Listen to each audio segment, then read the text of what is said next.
Hello, everybody listening to the Fair Weather Podcast. It's your boy 2K Suave. I'm joined with my dog Alex Rodriguez, and we have a special guest in the building from Spectators Media.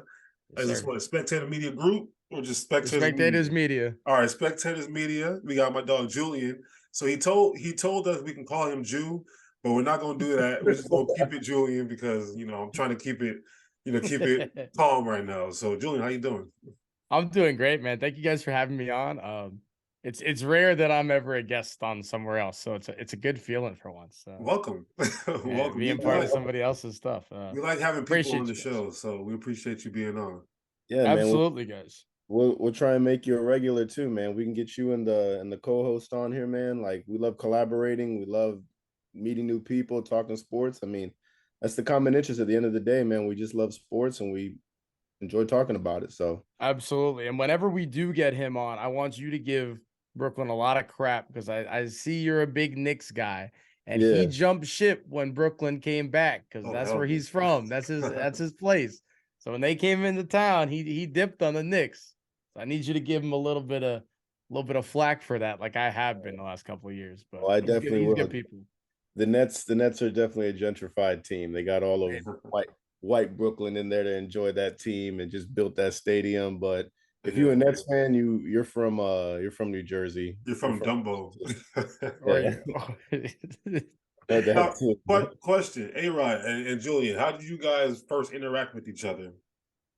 I met Julian. I don't know if he remembers, but we were at that basketball tournament that was at King High School. That's where I met you and Brooklyn. Hoops for Hope. Hoops for Hope. That's what Hoops it was. For Hope, yeah. I was a vendor with one of my friends. Shout out to my boy Rico, who was selling his merch there, which is called Tribex. I was selling merch there, and then I think I've seen you guys at various like sneaker conventions and stuff like that. I go to those every now and then, but we exchanged information. We followed each other's page, and I mean, we've been talking for some time now. Just never anything came to fruition until today. So, like I said, it's a pleasure to have you guys on, man, or at least you, Julian. Yeah, and I remember that event because that was one of the first like outside type of Tampa events that we had been to. Prior to that, we were just a podcast and we are trying to stick to we were just the Spectators at the time, right? We did eventually switch to Spectators Media, and we that was one of the first events that we went outside that somebody else was hosting, and they brought us in to make a video for that. So we were there making content. That's why we got Tribe involved in that. We went up to all the vendors, got some information on that, got some cool B-roll for everybody. And that video came out pretty good. And that was really early into our video making careers. And we've grown a lot since then, thankfully. But yeah, man, I kind of forgot that's where we met. That's a long time ago now. That was a cool little event though. It was. What year was that? It was like 2021. Okay. Yeah, 2021. It wasn't that too long ago. It was either 2021 or it was like early 2022, but I think it was 2021. Yeah, I think it was the end of 2021 because I remember it's a very long time ago. But I mean, it was a cool event. There was who was there? Dominique Rogers-Cromartie was there. Yep. Bunch of like just teams were put together, and there were like some B-list NFL players, some C-grade players. There was like a like Slim Reaper or something like that, like on the basketball end of it. Like he was like a semi-pro, like known street baller that was there playing. And I remember like seeing him. I'm like, oh my God, that dude looks like he should be playing somewhere. And turns out he was. So I was like, oh, okay, that makes sense. Yeah, it was pretty cool. And a lot of like the companies and like sneaker boutiques and stuff put together these teams. So like they were in like, kind of like Fat Joe has like this team at the Rucker Park. Yeah. It was kind of like that. So it was pretty interesting. Fat Joe's a hell of a coach, by the way. I don't know if you've ever like paid attention to his track record. He takes that shit very seriously. I got no idea about it, but I'll take your word on that. Yeah, I mean, that's good to know. If I got a coaching draft, or if I got to do a celebrity team, celebrity coach, that's the guy you want. You want Fat Joe for sure. Now, Julian, how did you and you said he goes by Brooklyn? Yeah. How did y'all two link up? So he moved down to Florida in like middle school or so. We wound up meeting just through some mutual friends at school. We never had like the same classes or anything like that, but we did go to the same high school together. And the big three, is like we like to call it, me, Brooklyn, and Alejandro, who does a lot more of the behind the scenes stuff for the Spectators, and for Spectators Media. And we all went to high school together. We used to go work out and stuff like that. And then Spectators Media didn't begin until pretty much when I went to college. I moved out to Eugene, Oregon, for the University of Oregon, to go to university. Nice. And I went out there. I came back for the summer. I was going there for journalism, and I'm like, man, I want to start making stuff. I want to start making content. And so me and Alejandro started Spectators. It was just a podcast at the time. It fizzled out after a little bit because I went back to school after the summer ended. So we didn't have the time or the means to really make it work. But once I came back from school after my 4 years, we brought it back. And it was something that I went up to Brooklyn first, and I was like, hey, like, I want to bring this thing back. I want to still make sports content. This is stuff that I want to do. Would you be down to join me? And so we're almost 4 years into it now, between the podcast and all the new ventures that we've been going through. And he's been on board. And at first it was just like, hey, come on. And that was out of his comfort zone, because I'm the guy who likes to go on and talk. I'll go do all that stuff. And he was like, nah, I'm camera shy and all this.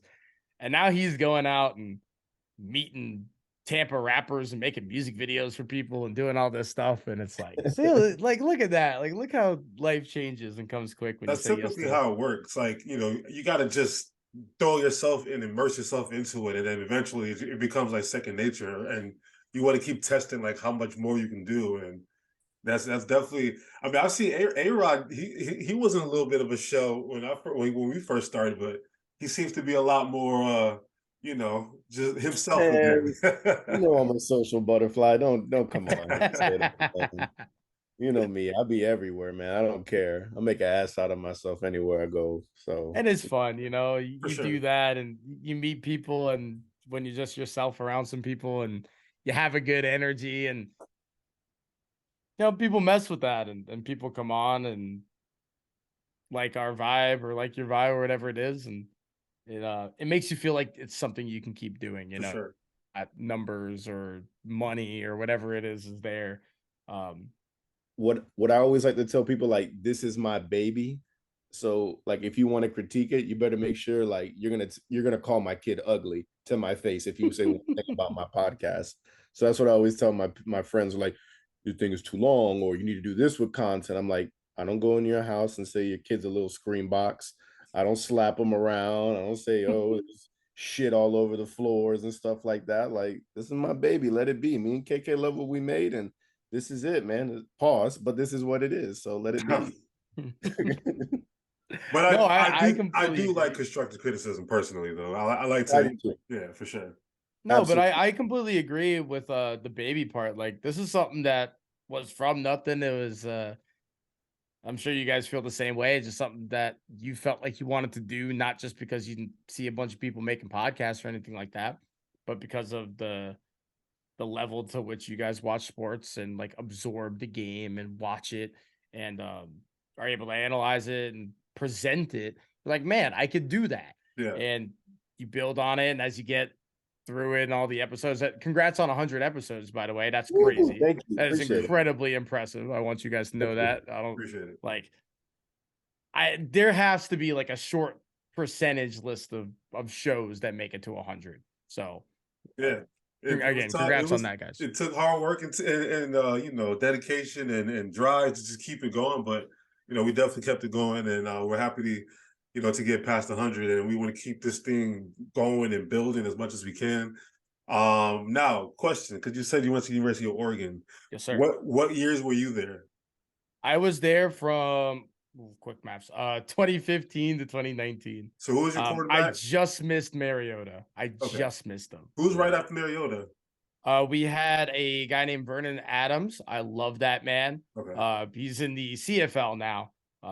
He was fantastic for us, but he got hurt a couple times, so we wound up losing in a bowl game. And then it was Justin. We wound up getting Justin Herbert. There was another filler guy. We don't talk about him. Yeah. But then we got Justin Herbert. Yeah. And he was there for 2 of my years, maybe 3. I don't remember the exact timeline of that, but he was there. I was also able to go to school when Dylan Brooks, which I know he's been a lot of discussion, but Dylan Brooks, he was a baller. Dylan Brooks, before everybody hated him, provided the best college basketball game that I have ever seen. Sadly, I wasn't there for it because we were on winter break, but it was Oregon UCLA, and he winds up hitting a buzzer beater versus the Lonzo Ball UCLA team. Oh, hell yeah. in Eugene to win it. And they were like number 2 in the country or number 1 in the country at the time. We were like 7 or 8. And I remember watching that on TV. I'm like, oh my God. This is like how the was first he game like? I haven't been there. How was he like as a human at that time? Was he exactly the same? Okay. Exactly this. Nothing has changed. Yeah, got it. Nothing has changed. Like, I love him because he's provided some joy for me, but like there's a very like high profile play where he doesn't get touched and he like jumps and like starfishes in the air in college, and it's like the biggest flop I've ever seen. It's like, Dylan. I mean, not to stick on Dylan Brooks, but like I remember watching him in college, and he wasn't as loud and vocal as he is now, but the kid was an absolute baller. Like that UCLA shot, I remember that shot too. That was like right before the playoffs for the Pac-10 happened. And dude, I remember his name only because of one Oregon, and that's when Oregon also rolled out that new court with the trees and stuff on it too. That's when I remember it too. Yeah, we went to the Final Four that year too, so that was a pretty special year. I actually went to that Final Four, which sucks that we didn't win it because we had tickets for that and the final if we won. So that's what was your favorite part of being at the University of Oregon? The state. The state of Oregon is the most beautiful place in this country. I don't think it's even like kind of close. Especially I'm born in New York, if you guys didn't know. And then moved out to Florida like every New Yorker ever. By the way, side note, I wasn't born in New York, but when I moved to Florida, it was directly from New York because I lived in Brooklyn for a little bit. And then I went from Brooklyn to Orlando, and then But so you know, it's the New York to Florida. That's just how it goes. So compared to those two states, I mean, Oregon it's so just naturally beautiful, and the seasons are like intense. Like the summers are like crazy hot, and there's like no AC because you don't need it for 70% of the year. So they don't really have AC. So you just sweat, and then winter comes, and sometimes it snows, but it's not overbearing. It was just beautiful. I never cared for the outdoor stuff, and I got into hiking and like doing all that type of stuff. So winter room, right? Exactly. I go back once a year. I'm planning our trip with some of my college buddies to go back to see Oregon Cal football this year. We try and go back and meet up. And hey, Rob, we need to make a trip out there. I've been meaning to go because we had a friend that was living in Oregon for a few years. He went back to do like shoe design, which is obviously the place to be, right? And he kept telling me to come up, and I would see pictures of all these trails that he would go on, and it looks like a very beautiful place. I like beautiful places. Like sometimes I like the tall buildings and the hustle and bustle. Yeah, and it's nice, right? And then also I like like the seasons because I used to live in Michigan. I lived in New York. I remember seasons. So like we don't have them here. We don't got no. You guys know we don't got them here. I want to see some orange leaves or something. I don't know. I want to see something interesting.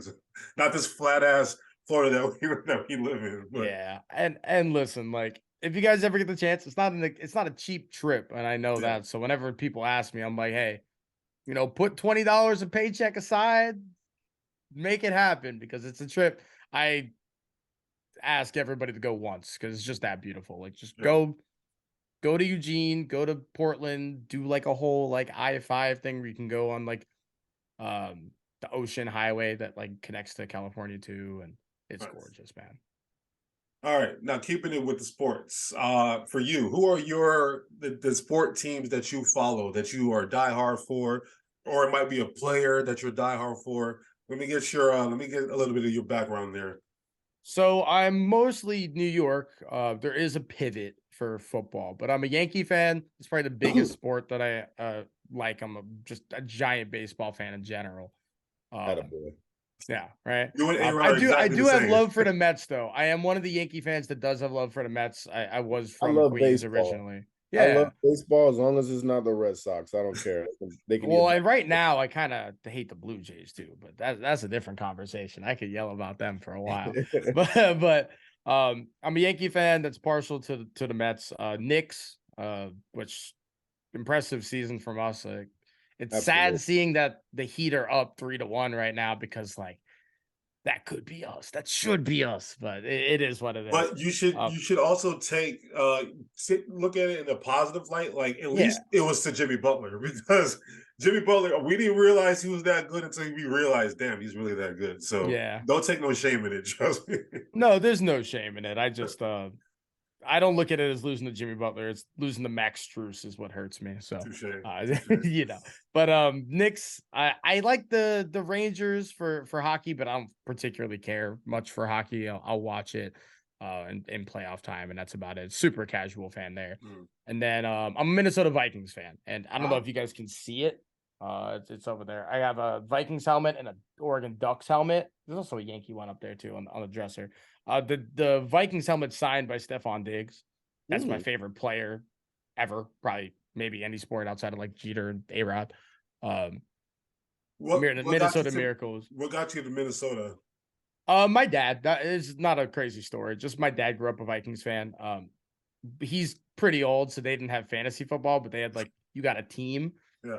And when he was younger, his team was the Vikings for that fantasy league, what we'll call it.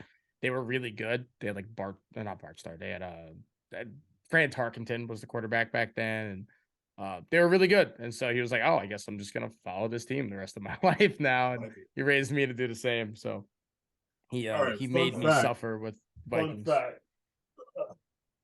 He's gonna bring up right here was signed by Randy Moss.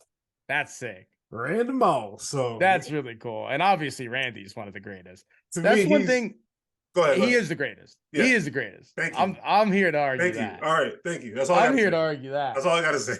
Yeah. I mean, come on. Sometimes like counting stats are really cool, but like if you just watch like a season of it and you're like, okay, like, yeah, nobody's ever been better than this guy. Your eyes can't lie to you. Like no matter they what. They can sometimes. They can, but numbers lie a lot more. Numbers lie a lot more than your eyes sometimes. Personally, that's how I see it. I was gonna say, tell it to the Knicks front office the last couple of years, man. The fucking eyes lie to them a lot. They lie so much. That's true.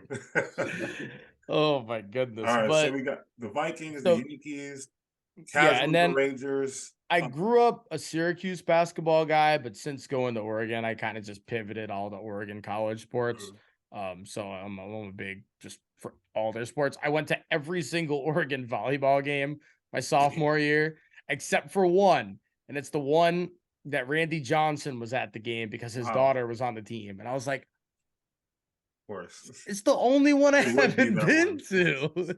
Big unit, man. Yeah. That's dope.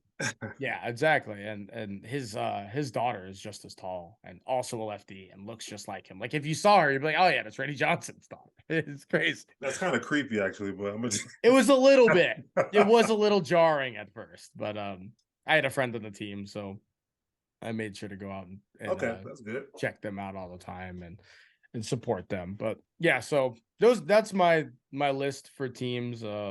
Outside of the Yankees, it's a struggle bus in terms of championships, but trust me, take it from me, I get it. Take it from me, I get it. We made this podcast only to bring like the idiot fan bases down to earth, mainly Bucks fans, because they got Tom Brady and their life changed. Like you want to talk crazy. Hey, good for them, man. Yeah, good for them. I'm a Bucks like sympathizer. Like I was cool with it. They got Brady. I was like, yeah. I was always a casual Buck supporter as well, but I could not cheer for them when Tom Brady was there. Like I had to take a break, a hiatus. I'm like, I gotta chill because I just can't take all the everyone felt so entitled all of a sudden. It just got weird. It was a very big shift in culture. It was like, oh, where'd y'all come from? Yeah. It's like there's Bucks fans. They're not like this poverty organization with no fans, but like they're on the lower list of them. They have the lowest win percentage in the NFL, probably in sports, but career, like overall, they have the lowest win percentage. So, hello. Hey, but 2 championships though. I think the Vikings have the 4th most wins in all of NFL history. We don't have one. And no championships. So what does that do for me? Yeah. It's like the Marlins. Like the Marlins randomly have 2 World Series. They've lost 1 playoff series ever. Literally. And I was rooting for them so hard. I think that was the COVID year. I was rooting for them so hard. Yeah, it was. They somehow won their first series that year, and I was like, "How'd this happen?" They're not good. What about Brooklyn? You know, what is his interest in sports? Like, is he? I'm Brooklyn Nets. I got that, but what else? Yeah, so he's Yankees, Nets, Jets, Rangers. Okay, and then he kind of roots for the Tampa teams a little bit here and there, particularly the Bucks.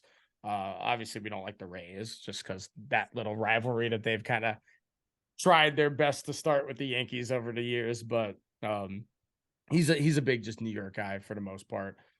So you're partial to the Mets. A-Rod's partial to the Rays. A-Rod, and I mean, I get it.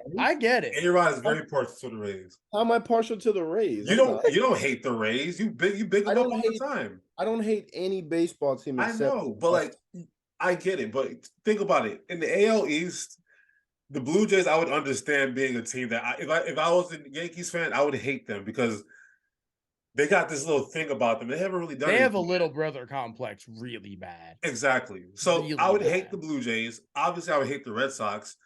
The Orioles are just there. It's just, to kind of just, I'm happy that they're good this year. Happy for them. Yeah, but it's a nice stadium, so that's what they got going for them. And then the Rays are like the broke team in the South that's just somehow finds a way to be successful. Moneyball. I probably hate them too.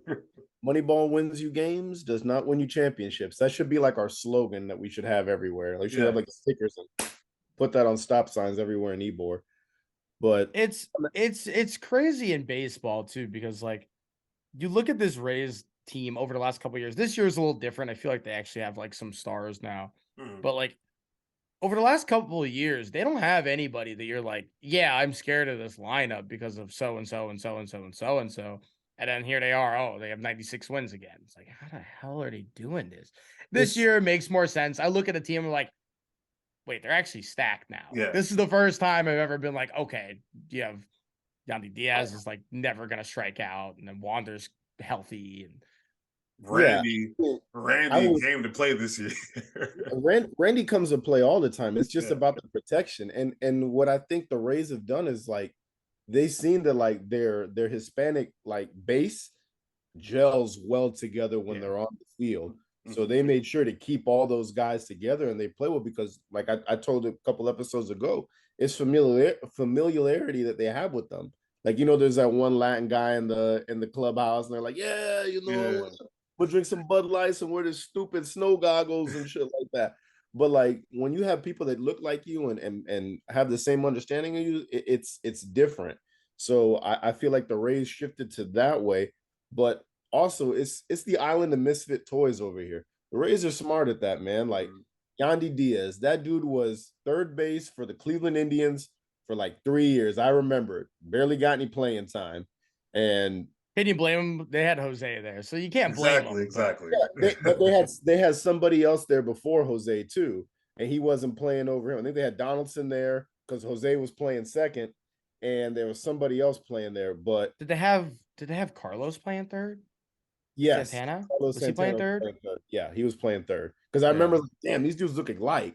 They're both big in stature and sloppy. Yeah. But yeah, they were like, hey, you want to come on over here? And then pull off the greatest trade I'll ever see in my lifetime is trading Chris Archer to the Pirates and getting Glasnow, Meadows, one of the closers, and they got Shane Biles in that too, I believe. Yeah, Shane Biles. Yeah, and then just to sign Chris Archer in the offseason, like that's highway robbery right there.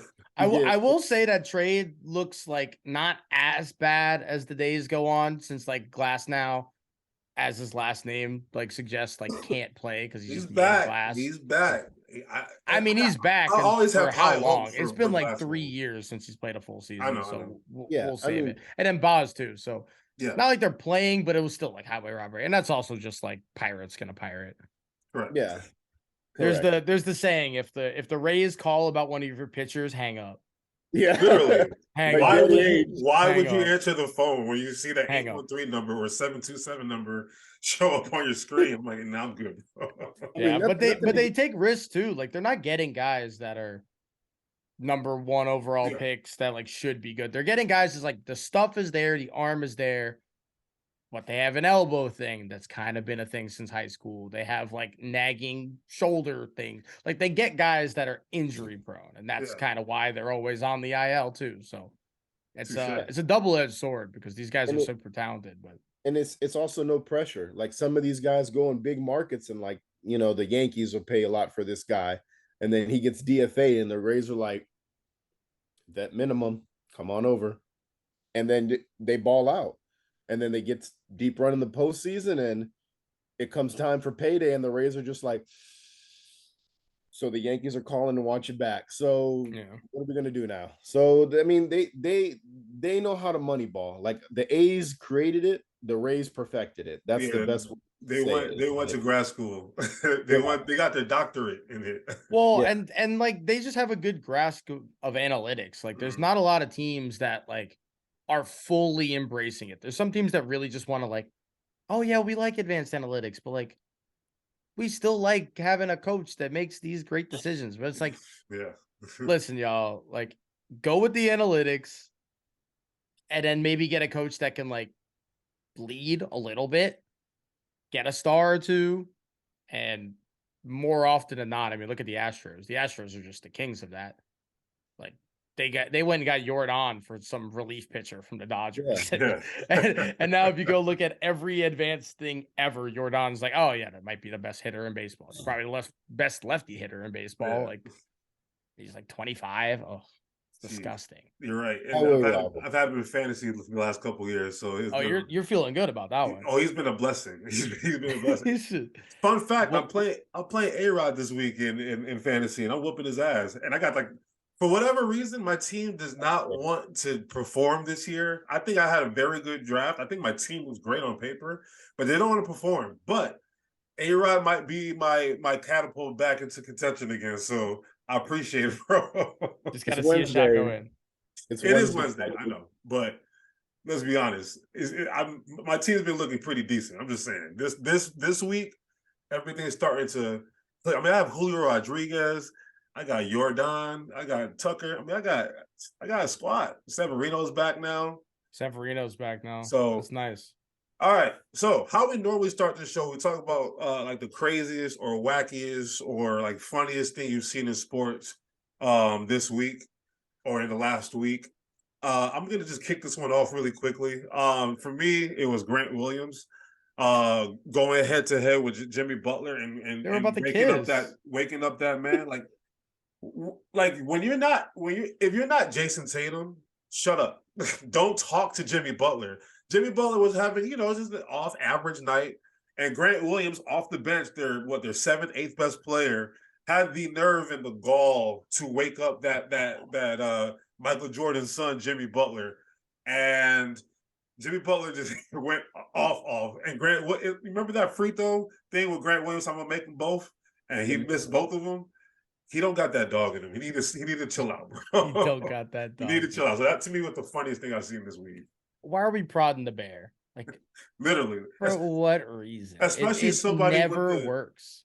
Somebody like Jimmy Butler who has like that mental capacity to like really just dominate the game, media, like however he does it, he's really good at what he does. So somebody who can psychologically like destroy you, why would you do that? So yeah, that was it for me. Yeah. I saw mine right before. I just looked it up just to double check it too. The Cardinals are playing Cleveland, the Reds right now. The Cardinals are playing the Reds right now. And this rookie, Matt McClain, hits a ball to the warning track. I don't know who this right fielder is. Jumps to try and rob it. Goes in and out of his glove over the fence. Jose Canseco's it so hard. So the Reds are absolutely putting a whooping on the Cardinals right now. And come on, man, you got to close the glove. Yeah, You got to close the glove. you do. I Big mean, boy you know, stuff. mental lapse. My side note, we're talking about putting like a hurting on somebody. We talked about the Blue Jays earlier, what they did to the Rays last night. 20 runs. I was like, geez, bro, like what did y'all drink this morning? That was another crazy thing. Did you guys see the second, like the last couple innings when the Rays were just throwing position players? Some players out there, Well, I yeah. stopped watching after it was like 15. Yeah, they Luke Raley strikes out Vlad on like a eephus, like it's 59 miles an hour. He just strikes him out because he took the Goes biggest up and uppercut down. ever. Yeah. So the next at bat, Vlad, like I've never seen somebody swing so violently. Hits a grand slam off of him. And it's like, you know what, Vlad, if that's what gets you to start hitting the baseball again, like good for you. Take your grand slam up 16 already. I think mine for the week, and it's to pay homage to Randy Johnson. We all know that viral clip of him where he pitched and killed a bird. Yeah. At 100-some miles an hour. Just this week, a bird's been killed 2 times in the game of baseball. That's crazy. Insane. The chances of that. Like, are birds like just out to just off themselves at baseball games or what, man? Like it's kamikaze. It's insane, man. I mean, when we saw that one clip with Randy Johnson, everybody's like head explode. Like, man, that one's crazy because the bird actually explodes. Yeah, that one's crazy. Yeah. I mean, these ones didn't explode, but like, damn, man, that's got to be something crazy to put on your resume. I mean, Randy Johnson has a lot of crazy accolades to highlight and things to and that's what everybody remembers. It's what's right. A dominant pitcher in his day, and they remember the bird more than anything. Yeah. Who was it this week? Was it Gallen that did it? Gallen for the Diamondbacks, and then it was a ground ball hit by I think somebody from the Reds that hit the bird in the field and just offed it. So jeez. I'm sorry, Peter. We like birds. Don't worry. It's just crazy. I don't know if MLB can like defend themselves anymore. That's 3. That's got to be premeditated at this point. Literally, yo, Peter should be. Peter should have what's his name? Manfred. Rob Manfred. Whatever his name is. They should have him on speed dial right now. Like, bro, what's going on? Come on, bro. All right. We're losing numbers. A thing of chicken right there. Just eating no, that would be bad look. They call him on Zoom, and he was in the middle eating this. 1 second, the KFC bucket. Let me put this on the side. Turns it around. My bad, guys. Let's jump ship. Obviously, the National Basketball Association playoffs have about to reach the NBA Finals. We got one team in. Kind of waiting. We got 2 teams in. Don't sugarcoat it. We got 2 teams in. Let me say it. We're waiting on Jimmy to get his team there, but they were alluding to the Red Sox coming back from 3-0 before. So why not the Celtics, right? So if I was a Miami Heat fan, I wish we would have closed them out in 4 because Game 5, now your butt get a little tighter. Game 6 is back and you gotta I would be a little concerned. Right now? But listen, I'm the type of person that needs to put a team away. So for me, I'm a 76ers fan, right? Oh, so you need to put people away. Unfortunately, the Boston Celtics were the team that we just lost to. We were up 3-2, and we're up in the 4th quarter with 3 minutes to go. And we let Jason Tatum get angry. And he took off after that. In the 4th quarter, I think he scored like 20, and then the next game he just destroyed us, right? He went crazy, yeah. I don't want to play around. You don't want to play around with your food. You just get rid of it. Like, LeBron coming from 3-1 down. We've seen Doc Rivers give up a lot of 3-1 leads. Like, it's not like it's impossible to come back from 3-0, but I mean, we've seen it in a sport before. So, and it's the same city, and you know how Boston fans are. They got the little voodoo in the garden. So, I'll be a little concerned, but we got Jokic and the Nuggets into the NBA Finals. So I want to talk about first of all, so we've had some segments on the show a few times where we apologize. to a professional athlete or a team. I would like to take this time to apologize to Nikola Jokic. I really do, because as a Joel Embiid, a fan and supporter, I have to defend my guy. So naturally, Jokic became the enemy. So I'm like, I don't see it. I don't see it. He's not that good. He's not Embiid. He's not Embiid. What Jokic has done in this postseason alone, more than his MVP season that he's won, more than all the other stuff he's done in his career, this is one of the most impressive things. I like when Dirk did his shit in 2011, LeBron in 2018, Jordan, however many times he Kawhi in 2019, no, 2021, whatever year. Kawhi 2019. Every now and then a player they're on another planet, another level of dominance, right? Jokic is like another galaxy right now. Like how many triple doubles does he have this postseason? I think it's 8 now. It's the most in a playoffs ever. I don't remember the number, but it's the most in the playoffs ever. He passed Wilt Chamberlain. Now, when you look at Wilt Chamberlain numbers, you're like, this can't be real, right? When I look at Nikola Jokic's numbers, I'm like, this can't be real. 37 points, 21 rebounds, 14 assists, 8 for 8 from the free throw line, 3 for 3. I'm like, bro, how 70% shooting, and it's like, it does not make sense. Like, I'm a LeBron fan, so I'm watching. I couldn't watch anymore, and I'm watching Jokic just throw things from behind his back, and so he's just bullying Anthony Davis. I'm like, they say he plays like the guy in flip flops on the court. Yeah, the guy who's real sweaty. But he's making everything right. He got the big sweat thing on his back on the gray T-shirt. There's everybody seeing like, ew, it's kind of gross. Yeah. So we'll start with you, Julian. So what do you think the significance of this playoff run that the Nuggets and Nikola Jokic are having right now? So I have been maybe one of if we were bigger, if we had reach, you guys would see my ridiculous takes from the last 3 years about Jokic. I've thought he's a top 3 player in the league since probably about 2020 at this point. I thought the year before his MVP season was ridiculous. And I didn't think he was going to be a 2-time MVP and they win a finals MVP and what he is at this point.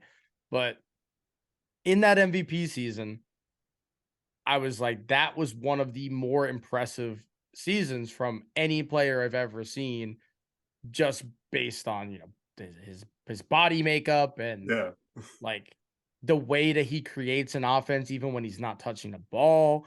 And if you watch Denver's offense, they're open from 3 so often, which is crazy because they're the 3rd best 3-point percentage team in the league this year. So why are they open?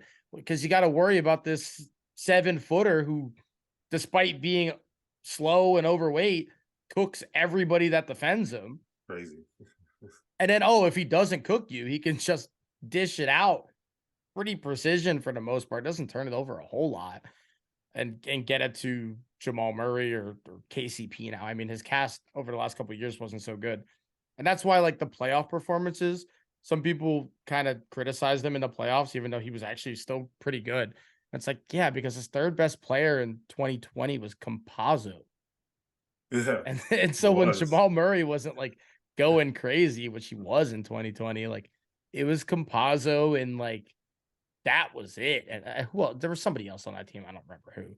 And it was this team's not very good. Now Jeremy they have Grant. Jeremy Grant. And I love me some Jeremy Grant. Yeah, I like him too. He was younger back then too. And so he's a much more polished player at this point. Yeah. But listen, Jokic is one of those guys that it took a couple of years for everybody to kind of realize it. And now it's taking the playoffs for people to realize it. The guy has 2 MVPs and people still thought he was overrated. He's a back-to-back MVP guy. Yeah, he's not that good. He struggles. No, this is the best player in basketball right now. And he's the best offensive player in basketball right now on the best offensive team in basketball right now.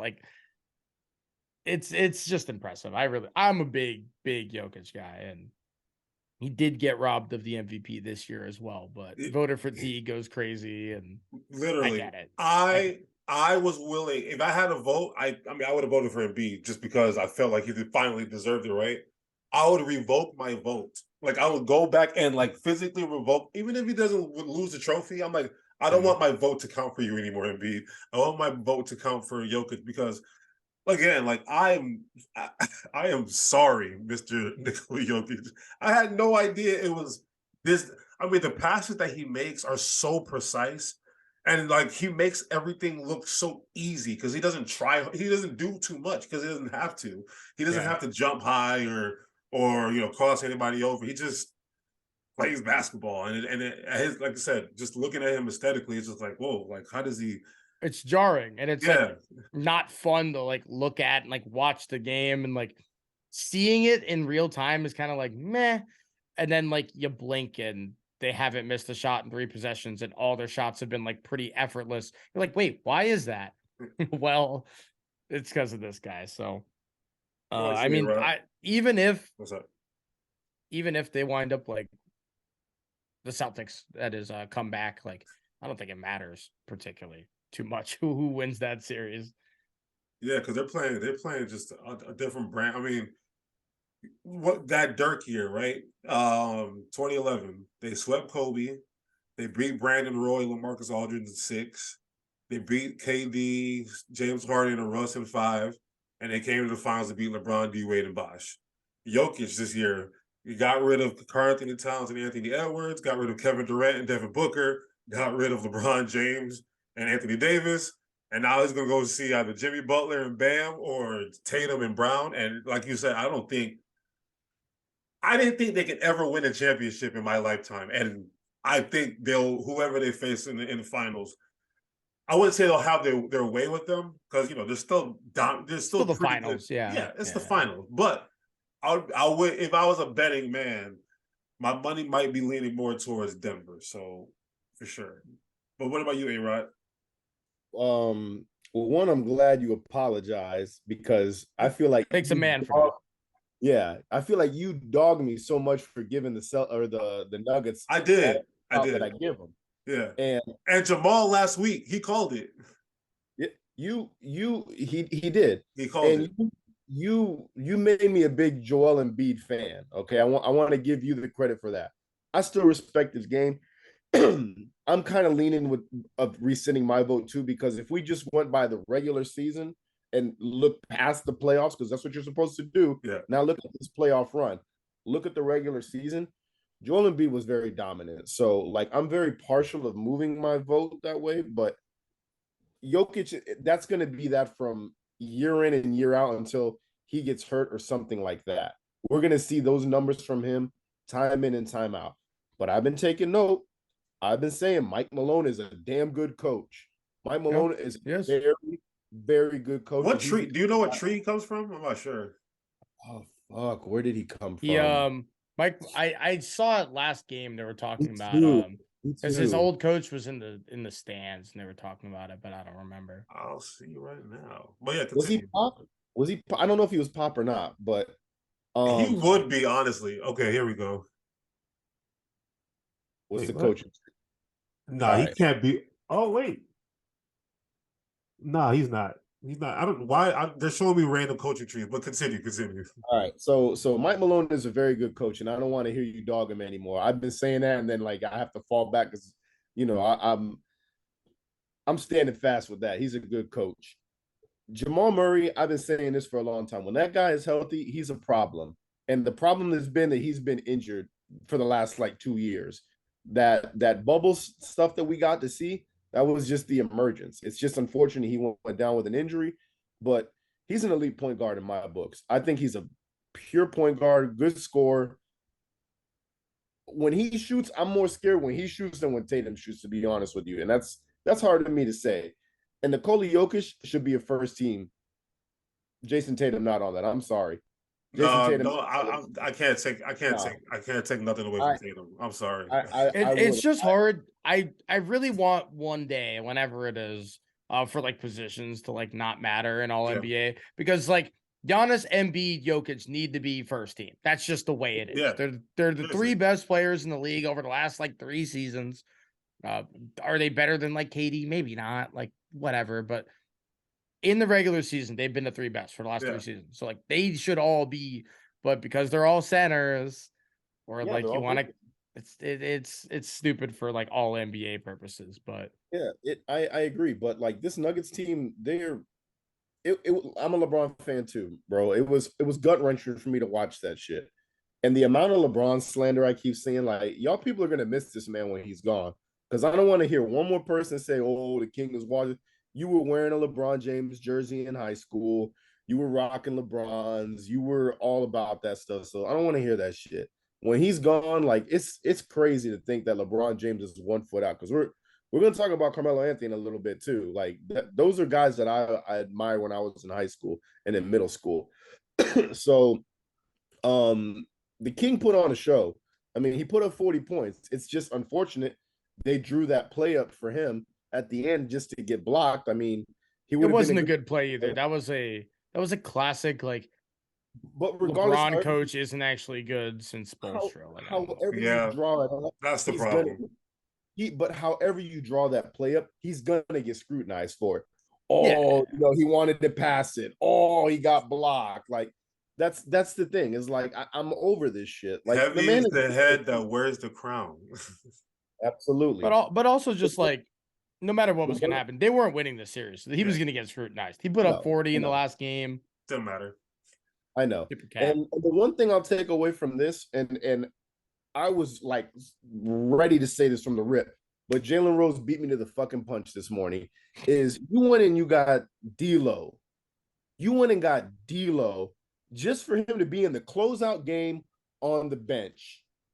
And Kyrie Irving is sitting in the stands watching this shit. Yeah. What does that say about the Lakers right now? And then also Kyrie also alluded to my thing saying, I'm going to take my time in free agency. We know he's not going back to Dallas. We know. But they could offer him buku money. I don't know. Have you seen the dollars? Like the issue with Kyrie is, what does he care about? Does he care about money? Does he care about the city? Does he care about playing with a star? Does he just want to kiss LeBron's wrist and be like, "Oh, I'm so sorry, I left." Sorry, take me back. He needs to apologize. He needs to do a whole video. I apologize because his career has gone completely left. Like the track that it was on when he was drafted, came from Duke. Everyone loved him.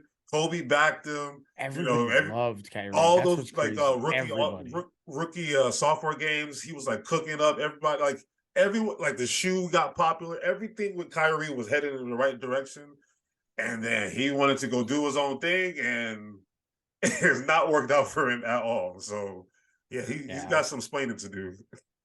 And I mean, it's like it feels like it's detracted from his basketball also because like he's not the same winning player that he was in Cleveland. And obviously he doesn't have LeBron and all that, but he seems like a guy that kind of just wants to go out there and have fun more and win, which is like not a bad thing, I guess. But like he's the guy who cashes in all his PTO real quick. Also, keep him the fuck away from New York. That's all I can say. I mean, there's no way he's on the James Dolan. It won't happen. Don't worry, guys. That's not gonna happen. Jalen Brunson has been. I mean, I've been talking about Jalen Brunson all season. Oh my God, I'm such a huge fan of him. So yeah, I'm happy that he's doing well over there. Oh my God. I've never been like more proud of a guy to like really beat like the haters because he got that max deal and everyone's like, was he like the first player that wasn't an all-star to get a max deal? Yeah, at any point or something like that. It was they saw something and I didn't see it. I mean, I knew he was good. I knew he had to get out of Dallas. And I did not know he was going to be this good. That he's like that, but he's like that. But think about it. Look at Dallas. They didn't even make the playoffs. And New York, second round of the playoffs. Like all Dallas lost was Jalen Brunson, and they didn't make the stupid trade. But they still had a Kyrie Irving and a Luka Doncic. You would think they could be somewhat competitive. They couldn't even make the playoffs. And meanwhile, Jalen Brunson ran through Donovan Mitchell, who everyone thought, including me, that Donovan Mitchell was going to, go to New York and drop 50. Couldn't do it. And in Miami, I mean, they fought well with Miami. It just, sometimes Jimmy got to be Jimmy. Went cold. I never seen that go cold like that. Just like the Lakers, man. I do have a question for y'all. So, like, you mentioned Dallas doesn't make the playoffs. They could have very easily made the playoffs. They just intentionally tanked their last 2, 3, 4 games, whatever it is. They sit their stars. The fact that they would have to be in the play-in game though is embarrassing. But not even that. But like, you look now at the Heat a win away from making the finals. The Lakers, they got swept, but they were at the conference finals. Those are 2 play-in teams. It worked. Which I'm the biggest hater of the play-in ever. So I think it's the stupidest addition. I think it's dumb. Same. I think it's a money grab. The stats don't mean anything. It's really stupid.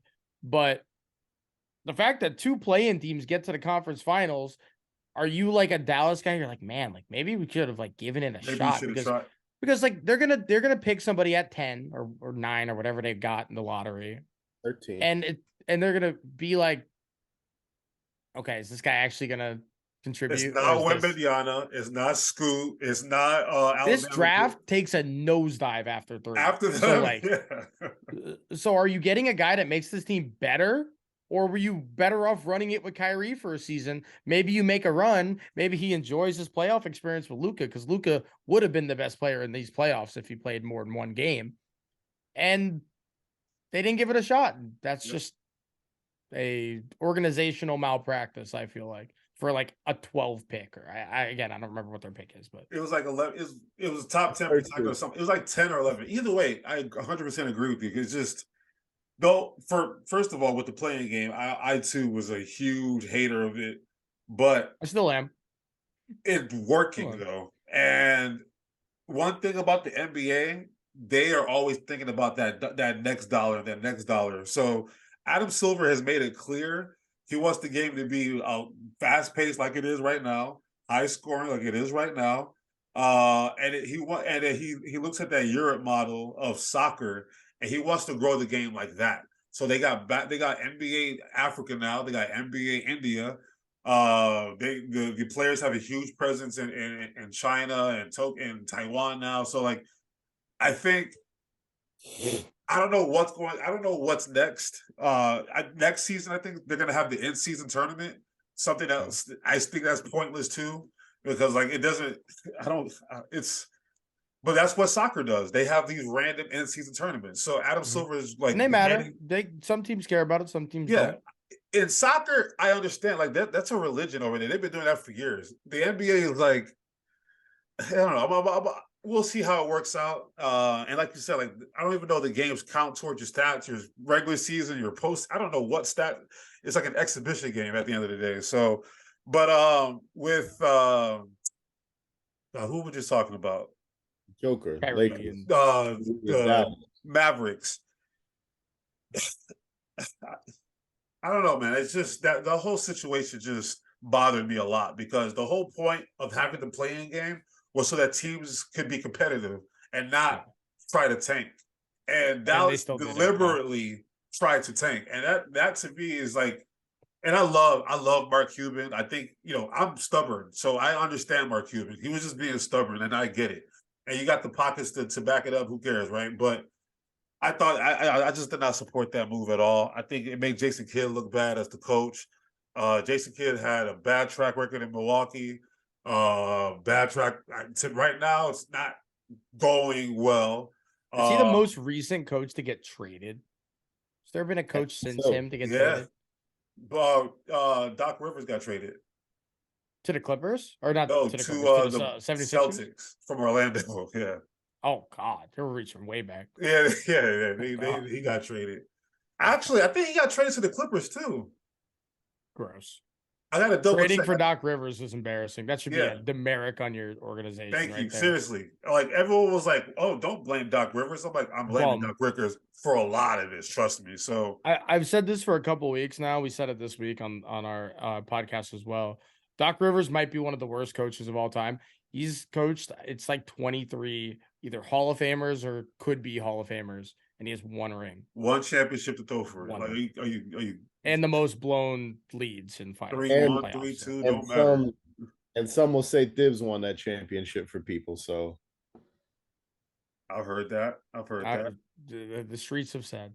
But so we were talking about the Nuggets, and they made their run. Obviously, we'll see who they play in the next round, but kind of want to pivot based on this whole series of LeBron and the Lakers. So for the first time ever, LeBron has finally alluded to probably thinking about that next step for him in life, which might not include him lacing up the sneakers anymore. And the Lakers are in a situation where they made all these trades, so they have a lot of free agents. Austin Reeves is a hot commodity now. D'Lo's available. Kyrie's at the second game he's at that I know of, and they've all been Laker games. He didn't go to no. I don't think he went to any Clippers games. So I'm just leave that right there. So the Lakers have a lot of decisions to make. LeBron has a lot of decisions to make. How do I want to phrase this? Who needs who more? He's what? Who needs who more? Well, the Lakers need LeBron more. I'll tell you that right now. Because they need him more than he needs. How I'm seeing it, it's like LeBron will come back to that team if he feels like it has a chance to win a championship. He's made that crystal clear. I'm continuing to play if I feel like I can win a championship. So I don't see him going to another team again. I heard this Golden State crap the other day or this morning or something. I'm like, I heard going back to Cleveland. Probably not. His son's at USC now, so I think he probably wants to stay home anyway. Well, not home, but in LA. But I think what kind of decisions do you think the Lakers need to make this summer to keep LeBron interested to want to be there? And I'll start with you, Julian. I mean, you got to think LeBron's in year 20. He's getting older, and you saw it in these playoffs a little bit, right? Yep. I know he had that great last game, but there were times where he just wasn't driving to the paint when LeBron 2, 3, 4 years ago maybe would have. I don't think comparing him to him in the past is worthwhile either, because obviously he's older. He's played more minutes than anybody I've ever seen, probably ever will see, just because he goes to the finals every year. So it's going to take somebody to take those minutes away from him. LeBron realistically can't be going and playing 41 minutes a game in regular seasons. That can't happen. Yeah. So you're going to need a guy, whoever that might be, whether it's the same position or a similar-ish type of play style, whether it is Kyrie, probably not, but some guy that's offensively capable of taking the load away from LeBron having to be a facilitator and a shot creator and a play igniter, and let him be able to kind of rest up as the season goes so that the playoffs come and he's not gassed by the second series. Don't you think that's what they were trying to do with Austin Reeves? But Austin Reeves isn't that type of guy, though. When I say that, I'm talking a top 30 guy. Okay. You need a top 30 guy, because as LeBron never in his career has been outside of the top 15, right? But we need to pretend that he is. Yeah. Just in terms of minutes. We need to pretend we need to build a super team where LeBron's the third best, even though he's not, just to keep his legs under him. Yeah. And clearly he's still fine.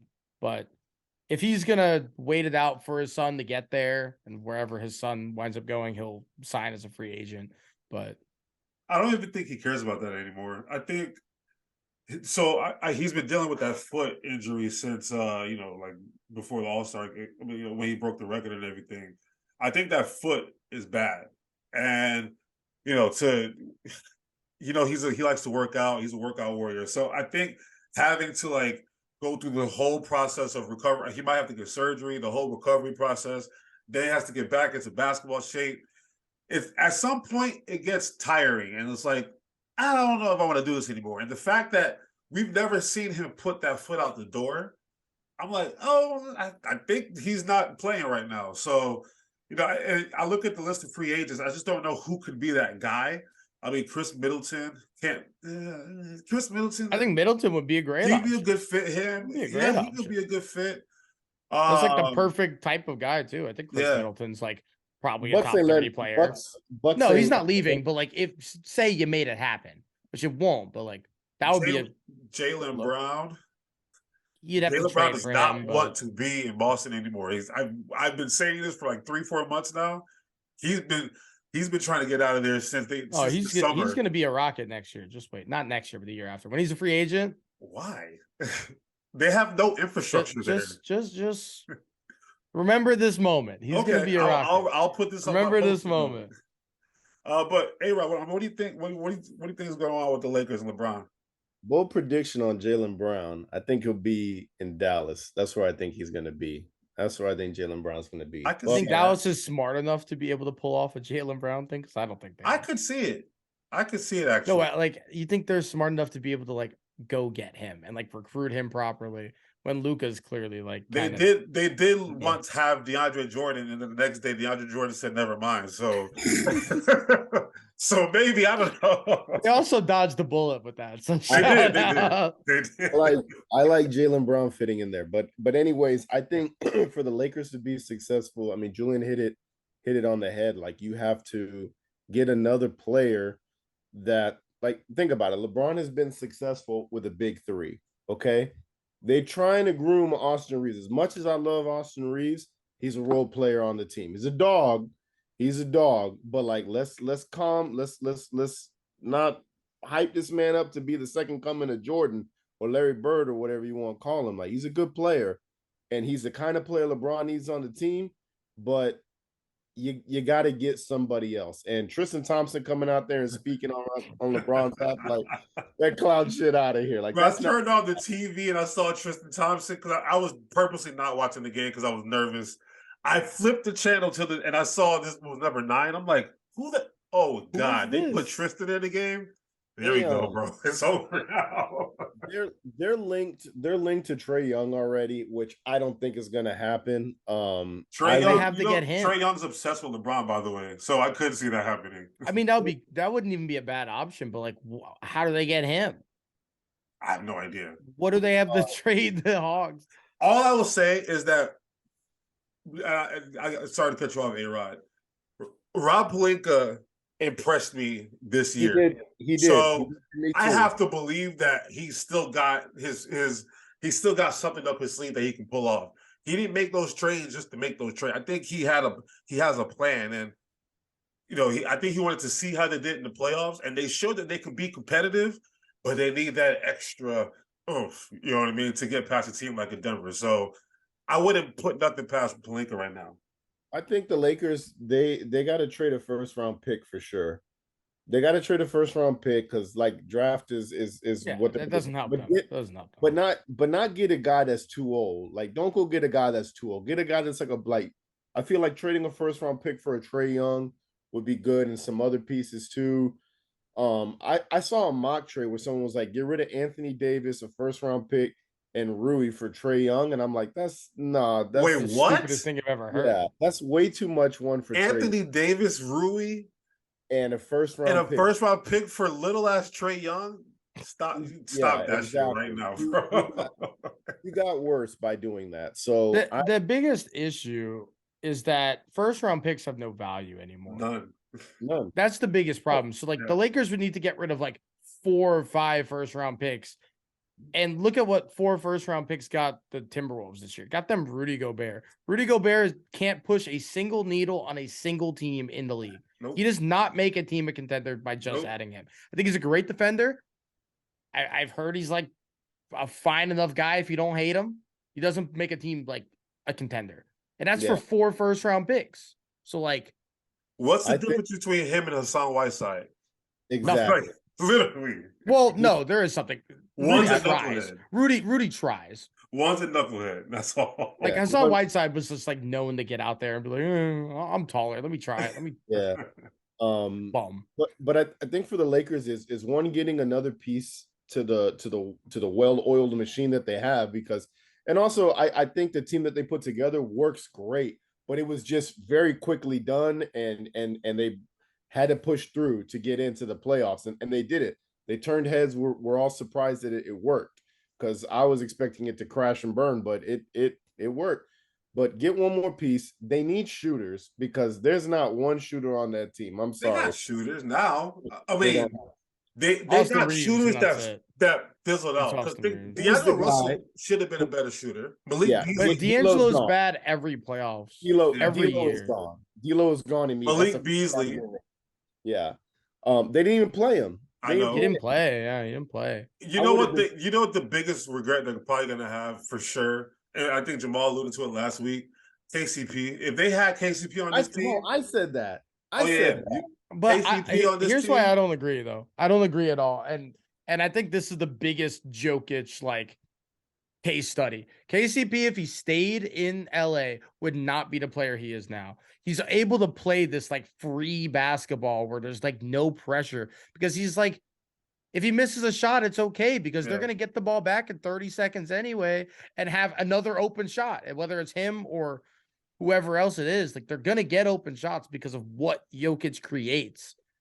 And so there's not the pressure of forcing it like he did in LA. He was chucking shots in LA, if you guys remember that. He was just throwing them up because nobody could shoot a three. So like, but we also didn't have a healthy AD when he was doing that too. When AD was healthy, but he's not going to be healthy next year either. He's That's never like going to be healthy. AD top 75, my ass, man. AD's soft. AD's soft for me. But the thing about AD is that he has a lot of top 75 moments. That's the problem. He has a lot of those moments when he was good. And that's the thing with him. It's just that it's not, the motor's not always there. The injuries obviously have affected him. Oh, man. It's just, that's the problem. But just want to say real quick, KCP in the NBA Finals in 2020 averaged 13 points, 3 rebounds, and 2 assists. That's pretty good for, somebody to come shoot. Because this year, he ain't do nothing like that. 10 points a game, No, but look at his like volume. It's so much lower. It's so much because they don't need shooting him to do all that. Way more efficient. And like he's able to like defend now. He's become triple the defender that he was out in LA because he doesn't have to down the court and shoot a off balance three. Like he can hunker down on defense a little bit. And he's not like an all world defender or anything like that, but he's a cog in a machine now. Sure. Yeah. I mean, I agree with that. I just think I think being under LeBron's like scope got him to be to where he is and got his value to be where it was at. Because the Nuggets, I mean, he was part of that trade for Westbrook. And at that time, Westbrook, we were like, damn, they're getting Russell Westbrook. That's a big fucking three they're going to have right there. And we know how that turned out. Yeah, he was with Washington. I forgot about that. Yeah. And Denver was like, that's the guy. That's the guy we need. He's a championship winner. What do we was say? He a free agent when he signed there? No, I think they trade. Maybe they do. I don't know. I don't remember. I don't know. But anyways, what do we preach, KK? Get that veteran and even one with a championship caliber. That's what KCP brings to this team. There's no championship winners on the Nuggets. The only one is KCP. So that's what Kevin Love brought to the Heat. Yeah, that's what Kyle Lowry brought to the Heat. I laughed at the Kevin Love trade at first, and free signing at first, but he's giving them good minutes. He's not playing a lot, but he's giving good minutes when he's out there. Miami is such a well-ran organization. Spoelstra. I don't even care about the organization. Spoelstra. That guy's different.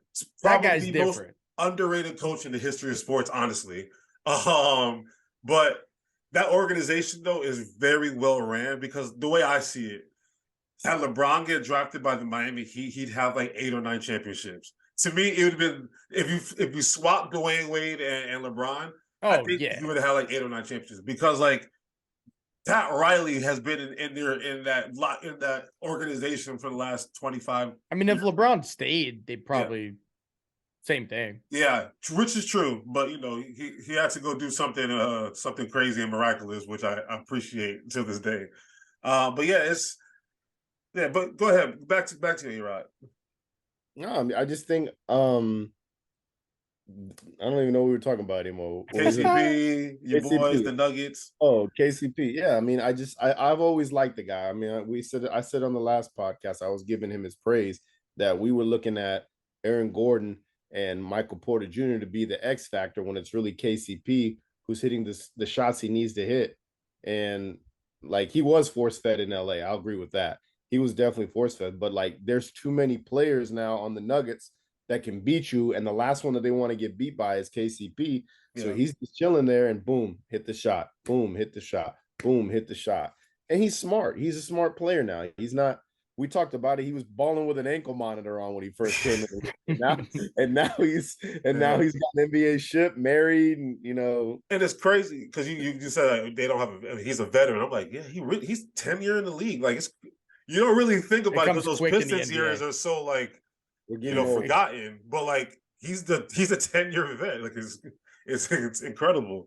But keeping it before we get to if whether or not Miami or Boston, who's going to win that series. Keeping it with Denver real quick. Obviously, Carmelo Anthony did retire yesterday. A-Rod, I'm gonna start with you on this one because I know you love C Mello, stay mellow. So I'm gonna give you the floor to you and just gonna give me your thoughts.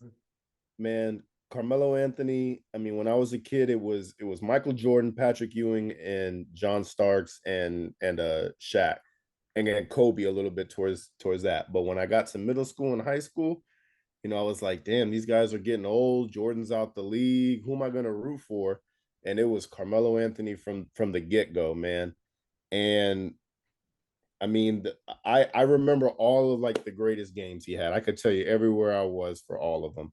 The hat that I'm wearing right now, this is actually the same, not actually the one he wore, but it was like the same hat that he signed in New York. I remember it had a green bottom on it.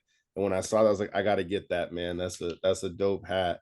But dude people want to give him shit and like the Melo slander, like I don't get it, man. The guy was a prolific scorer, 9th on the list of all time, iconic shot. The twisting of the ball, all that, the 3 to the dome, all your favorite players do that. Still do that. Yeah. So, and for the love that he got, if there's anything that I hate for the Melo saga, is the NBA and its executives on how they blackballed him out the league. I'll never forgive the NBA for that. I'll never forget the stupid questions that were asked in OKC when they put that team together. Yeah, fuck you for that. I genuinely hate the NBA for that. And I love the Portland Trailblazers for giving him a chance and allowing him. And he was awesome on that team. Awesome. That team was so fun, and he wasn't great in the playoffs that year. But he wasn't the answer for a Portland team. He didn't have, but he was fun. But he was awesome. He's the ball. Yeah, exactly. So I'm forever like Carmelo Anthony should have got a farewell tour. Like Dwayne Wade got one. Like LeBron James is gonna get one. If he doesn't retire. Yeah. Carmelo Anthony needed one, but I'm happy the NBA world to step out and congratulate him on a career. He had a good video. It was a good video. Introducing his son as the next step. He gets to watch it through him. And whoever asked him the question, like, do you feel like, you didn't accomplish anything because you didn't win an NBA championship, and him saying, I want it. Like, that's a great thing. Because we don't take away that he's going in the Hall of Fame, because basketball as a whole, it's everything that you've done. Yeah. A freshman to win a national championship, 3-time Olympian gold medal at the time was the most, until Snake Durant wanted to come out and do some more. And 9 on the list of all time in scoring, most points at MSG still. And I remember the day he got traded to the Knicks. It was like the greatest day for me. I was working at Hyatt, and I was like working in the restaurant, and I went over to the bar and I saw that shit and I left. I think I just left. My boss was like, well, he's gone, but I know you weren't going to miss Wilson Chandler. I was a little bit upset. I'm not even a Knicks fan. I was upset for y'all. I was like, it was a pretty big trade. Felton was gone too, right? What did Wilson Chandler like amount to after that? Nothing. He was still straight, bro. He was a good. Gallinari was pretty good after that. Yeah, Danilo was pretty good. Yeah, it sucked, but I'd rather Carmelo Anthony is my favorite player, bro. Yeah. Wilson, you could trade the whole team just for Carmelo Anthony and start putting players. We did. It was the happiest day of my life, and it sucks because he had to go out against Indiana. He had the Heat battles. The shot that I have here on St. Patrick's Day when he nailed that shit in Luol Deng's face, I remember that. It's just great. Great career.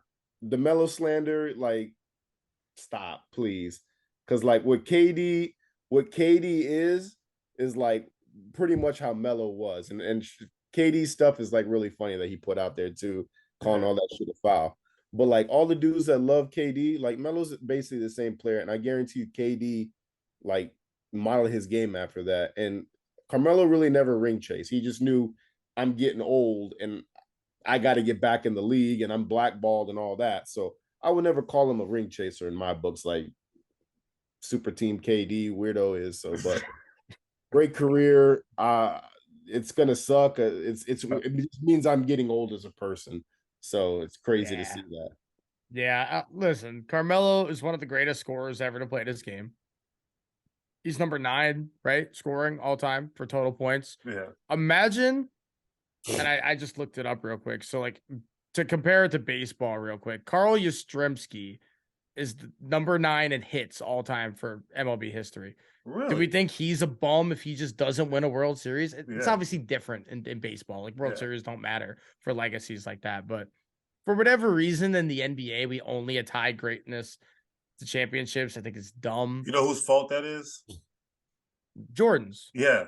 It's Jordan's fault. Jordan ruined the NBA. What Floyd Mayweather has done to boxing is what Jordan does to the NBA. Like, yeah, it sucks. And like, that's a different conversation for a different another day, one. Trust right? me, Like, I can go on for days on that one. Yeah, but like, just because Melo didn't make it and win one doesn't mean he was this all-time great. I mean, Carmelo Anthony is like Amari Stoudemire punching a fire hydrant away from like maybe winning one that year. That Knicks team was fantastic. It was. And Melo and Amari were amazing. Raymond Felton was the best pick and roll player in the league for some reason that year. So like, motherfucker, man. So like, and they were beating the Celtics at that point, and then they wound up obviously getting just whooped after that. Yeah. But like, he was part of good teams. He was a really good player, and the end of his career definitely didn't go well at all. And that's kind of like the unfortunate part of sports when you get a little bit older and you're not signed on a long deal, and especially in a sport like the NBA where like trades happen so often. Yeah. It's kind of the unfortunate part about it, but he's a Hall of Famer. He would be just off his NBA stuff, but then obviously, like you mentioned, all the Olympic stuff. He's the best American Olympian that's not like a swimmer or like a runner. Now, like Simone Biles. If you watch all those Olympic, who makes all the big shots? Carmelo. Like, he just, I think it's like the 3-point line is just ain't enough. And his mid-range game was amazing. So like, he was essentially in his mind taking mid-range shots, and they were all threes. It's like he played Nigeria this one year, and I'm Nigerian, so I was very conflicted. And I was like, yo, he's killing us, bro. I mean, he destroyed us. It was crazy.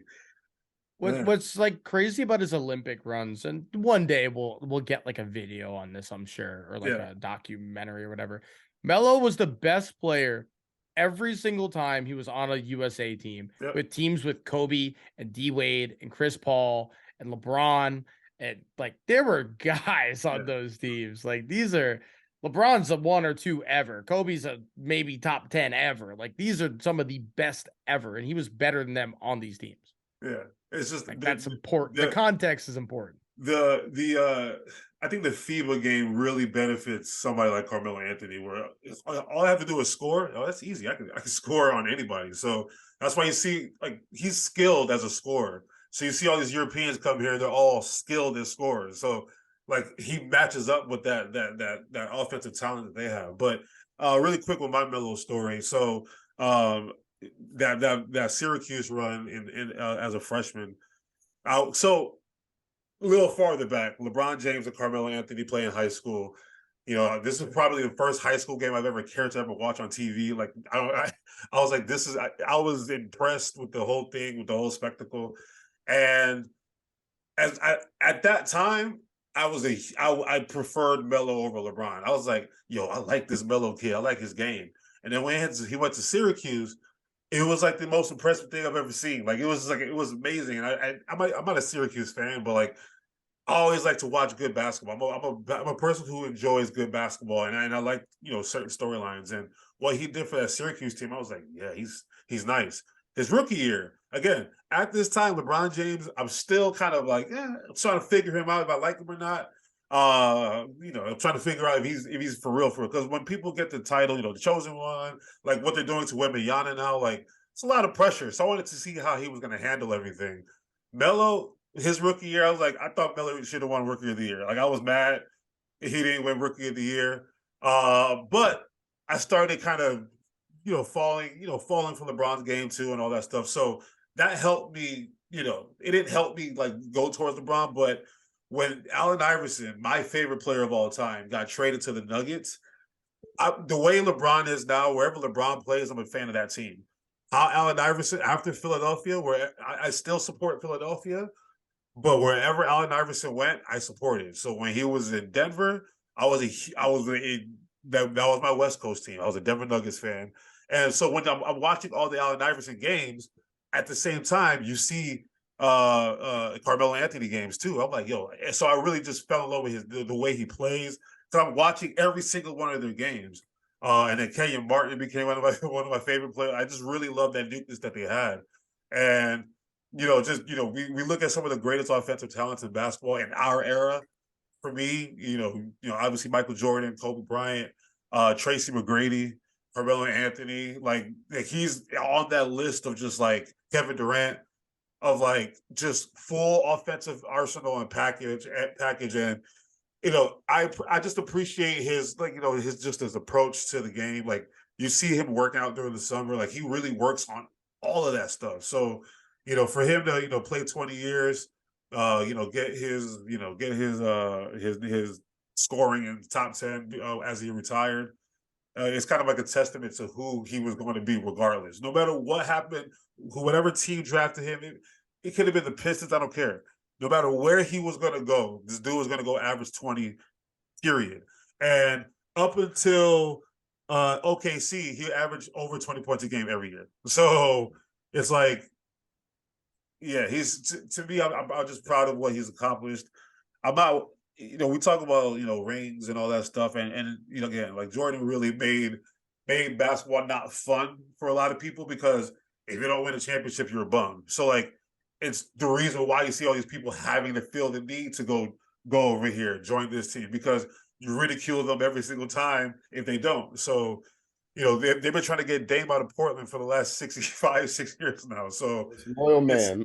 It's like one of those things in which, like, it's unfortunate that he played in this era where everyone gives him a hard time for not winning a championship. But like, to me, I don't care about that stuff. Like I just love the way he played, and I'm proud of him. And I wonder how his son is going to be in his endeavors, because we look at these LeBron James kids, or ones at USC. The young one looks really good. What's the other one? Dwayne Wade's kid didn't really pan out like that, but I think he's in the G League, right? So now we're gonna see, we're seeing the people who I grew up with, I'm seeing their kids like take their game to the next level. So it's really interesting right now. But like, I grew up watching Del Curry, and then you got this kid named Steph and Seth. I'm like, yo, where did this, like, how old did I just get? But it's just really nice to see that. I just hope that, the NBA just respects him enough, because they did do him dirty with that Houston situation. And, I'm happy Portland was able to pick him up, and in LA, he got that run too. But I'm proud of my dog, Melo. I'm going to be watching some Melo highlights tonight as I drink my tea and my chamomile tea, and, watch some Law and Order SVU or something like that. So, all right. Really quickly, Julian, do you think, what percentage chance would you give the Boston Celtics to come back on the Miami Heat? 0. 0? Not even like a 0.5? None. Absolutely none. If the reason too is, I know it was last game now, or like 2 games ago, but at game 3, there was no fight from the Celtics. None. Yeah. And if that even exists in the essence of this team, they're not built like that. Like, if you get beat, you get beat, and that's okay. That happens. But when, like, you look the way Boston looked at the end of game 3, where it was kind of just embarrassing. They weren't trying. They were dogging it. Like, they weren't about to go down 3-0. Yeah. So I don't think they have it in them. You made a really good point earlier that kind of just went over my head. And now I think about it, I'm like, you know what? Maybe he's onto something. I am a huge outside of messing up his relationship with Nia Long, I am a huge Ime Udoka fan. He comes from that pop system. He's a former player. He got Jason Tatum to lock up KD last year. Like, he got Jason Tatum to lock up KD in a playoff series. He got Jason Tatum to become a good defender. Like, he got that team bought in to play defense. And on the flip side, you get this 34-year-old Joe Mazzulla who looks confused all the time, doesn't know when to call timeouts, just all he thinks about is score, and he doesn't know how to make the proper adjustments the way he needs to. Like, he just needs Jason Tatum to take over a game or Jaylen Brown to take over a game. That's all he's relying on. And I think Joe Mazzulla, first of all, obviously he wasn't ready for the job. I mean, he didn't know he was going to be a head coach. Like, that was not on his bingo card on New Year's. So, next thing you know, he's a head coach of a team that just went to the NBA Finals. So I think it's going to be a lot for him to deal with now. Will he become a better coach moving forward? I don't know. I mean, in today's NBA, to be, being able to score, that's great to have, but you still need to have a backbone on defense. And I felt like they lost a little bit of that backbone, and Miami is just taking advantage of it. Like, Jimmy Butler like took advantage of Tom Thibodeau in New York. Because keep in mind, Jimmy Butler, when he was in Minnesota, took his third stringers and beat Tom Thibodeau's first stringers, and then went to do an interview with Rachel Nichols. So Jimmy Butler was already in his head, and now I think he's already in Joe Mazzulla's head. Because, like, I mean, Al Horford is doing this little timeout thing, and he beat Joe Mazzulla in what was it, the NCAA? Oh yeah, NCAA. Yeah, he played it, bro. He's already beat him in college. Like, this is nothing to Jimmy. And we talk about having vets in the locker room. You can feel Udonis Haslem's presence on this team. Like, how they look this postseason.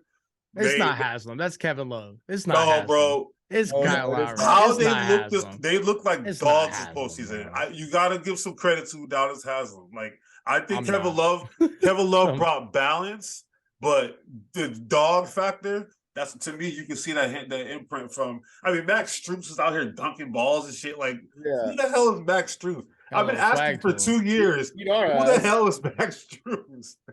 And you got him looking like a dog now. So I think Udonis Haslem's impact on this team, on top of Jimmy Butler, like, what we're missing in Philadelphia is a Jimmy Butler. Oh, wait, we had it. So remember beginning of the season where Udonis Haslem almost fought Jimmy Butler for Eric Spoelstra. Haslem's intensity is felt on that team. Yeah, it definitely is. He's an assistant coach more than he is a player.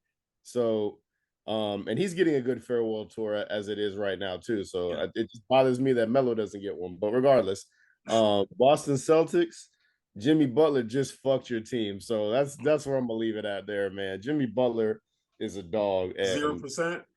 0%. Bro, I would have had a better story, crazy, wacky story for you if Jimmy Butler ended it yesterday and didn't let him get one.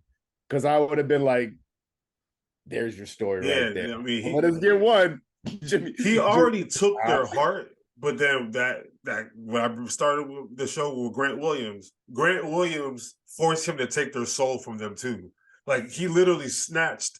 And the only reason why Miami, I mean, they went like 8 for 32 from 3 yesterday. It's like, they're not going to shoot that bad from 3. Like, they might. They're not a good shooting team. They have been in the playoffs, but you saw in the Knicks series, they weren't shooting well. Correct. It just so happens that the Knicks shot way worse. If the Knicks shot like a league average, they win in 6. If Obi Toppin doesn't take 11 threes, and I'll keep saying this to the end of the day I die, and they just stopped living by the 3, Knicks would have been in it, but they just wanted to take 3 balls. They couldn't hit shots, and they don't have shot makers, so that's something they got to address.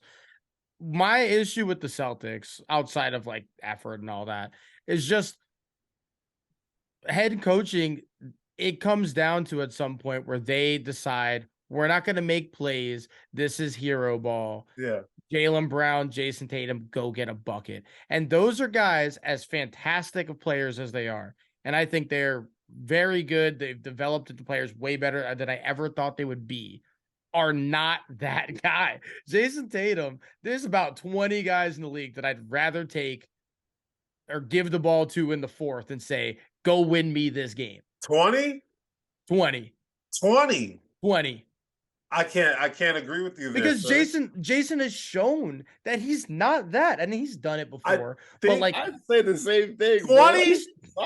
Not I gotta all right. I'm gonna say this. 15. I think maybe 15. 20 might be hyperbole, but a lot of what we see some fourth quarters where he doesn't feel involved. I think that's just the offense that Missoula wants him to run, because it should be him taking the ball down the court. It should be him like demanding the ball, but he wants Marcus Smart. But why is he only effective on offense when he has the ball in his hand? That's why. I feel this way about Julius Randle. Like when he's not touching the ball, he just becomes dead space, clogging up an area, and it's like painful to watch. And there's times where Jason Tatum gets that way, and I think he's a really, really good player. It sounds like I think he sucks, but like I'm the same way too. I think so, but he's just a light skin. That's it. Kobe wouldn't approve. Hey, he's from St. Louis, man. You know, he's from Nelly's hood. So come on, man. Gotta give him some credit. Some credit. I shout out Nelly, but not shout out Jason Tatum. They might get another game here, but even if they go to game 6, it doesn't matter. Like they have to win 2 more games. I know. 2 more. I know. They don't have that in them. I don't think they have it in them, but you know, I like to see a little controversy, see a little bit of, you know, a little break in the script, because I know for a damn sure Adam Silver did not have the Nuggets and the Miami Heat in his NBA Finals on that script. I'll tell you what, if he wrote the script where both the Lakers and the Celtics, the best teams in this league's history, both went down 3-0 and on like gentlemen's reverse swept them, that would have been the best script of all time. Like that's for real. That would have been Bravo stuff. For real. Like that would have been and then they get to face off again, like for the time. Who knows? Yeah, like that would have been a good one. So it's not gonna happen. I mentioned it earlier. I think Denver kind of just clears. They kind of have for a while. The second I saw Denver absolutely decimate the Suns when KD had like 35 and Booker had like 40, I was like, okay, well, the league is this season's over. So the funny thing about that was that at that time, I was like, you know, I want to, you know, I knew the Lakers were going to be Golden State. I'm like, man, I hope the Lakers get Denver. Then I saw what they did to Phoenix, and in the back of my head, I'm like, yo, I hope they play Phoenix now, because I don't think they can beat this Denver team. And I didn't want to say it out loud at the time, but I'm like, just watching them and dismantle the Phoenix Suns, who everyone picked to go to the NBA Finals. I was like, I don't know about this one, LA. I think they might have a little bit too much for you now. So, and we were talking about coaching, and you know, same thing with Joe Mazzulla. You know, you look at Frank Vogel in the bubble.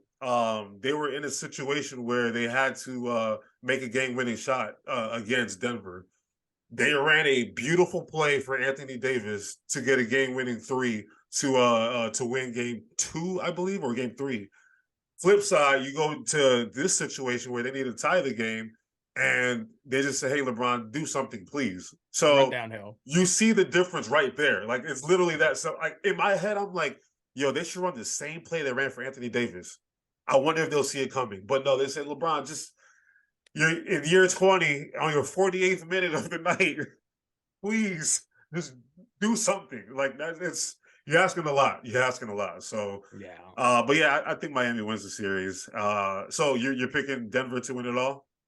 Yeah, I think in like 5 too. Like I don't think it's close. Hey, Rod, what do you think? I don't think it's close. Man, give me Jimmy buckets, bro. Ooh. No way. Give me Jimmy buckets. Because Jimmy's gonna be the Jimmy gets maybe not the worst. I was gonna say the worst start that Denver's played, but he's better than Anthony Edwards. So Jimmy just gets in your head the right way. I think nobody's getting in Jokic's head. All right, how about this? How about this? Think about this. Do y'all remember that Jokic basically ended which Morris twin is it? Marquise for Marcus's? Like we have not seen him since he pushed that dude to I think it was Marcus Morris.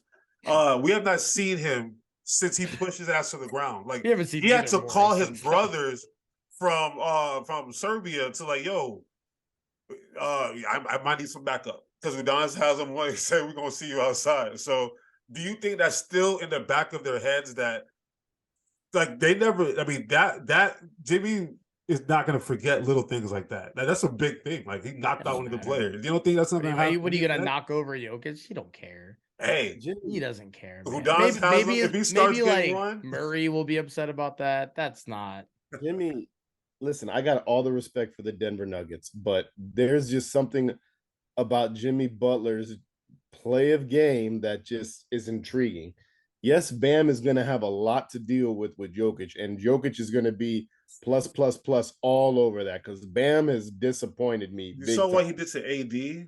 Mm-hmm. Yo, Bam has. Oh my god, they're not even in the same stratosphere. But the rest of the team, if anyone's going to snake charm their way into it, Jimmy is literally like, I don't know how to explain. He's like the NBA's Donald Trump. He's a snake oil salesman, but the snake oil fucking works every time. That's the best way I can explain it. Like, when you count Jimmy on, you think this is a joke. Jimmy Butler just cooks you.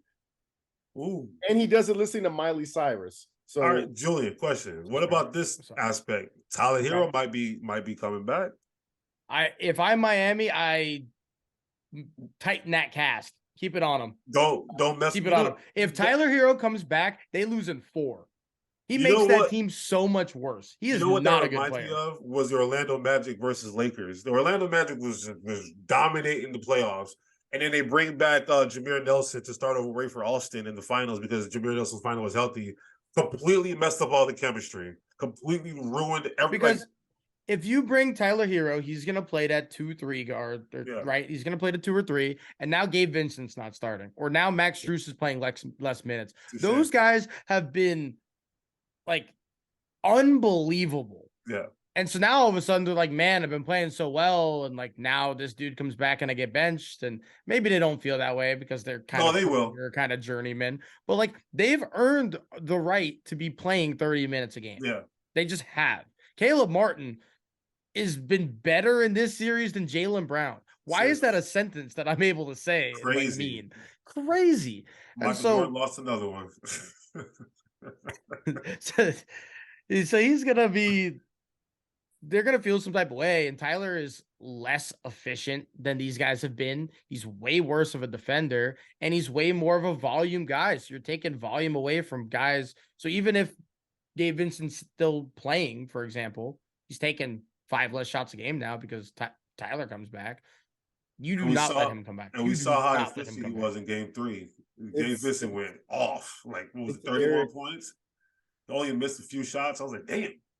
Go ahead, Namdi. He's Nigerian, by the way, just so y'all know. Shout out to Gabe Vincent.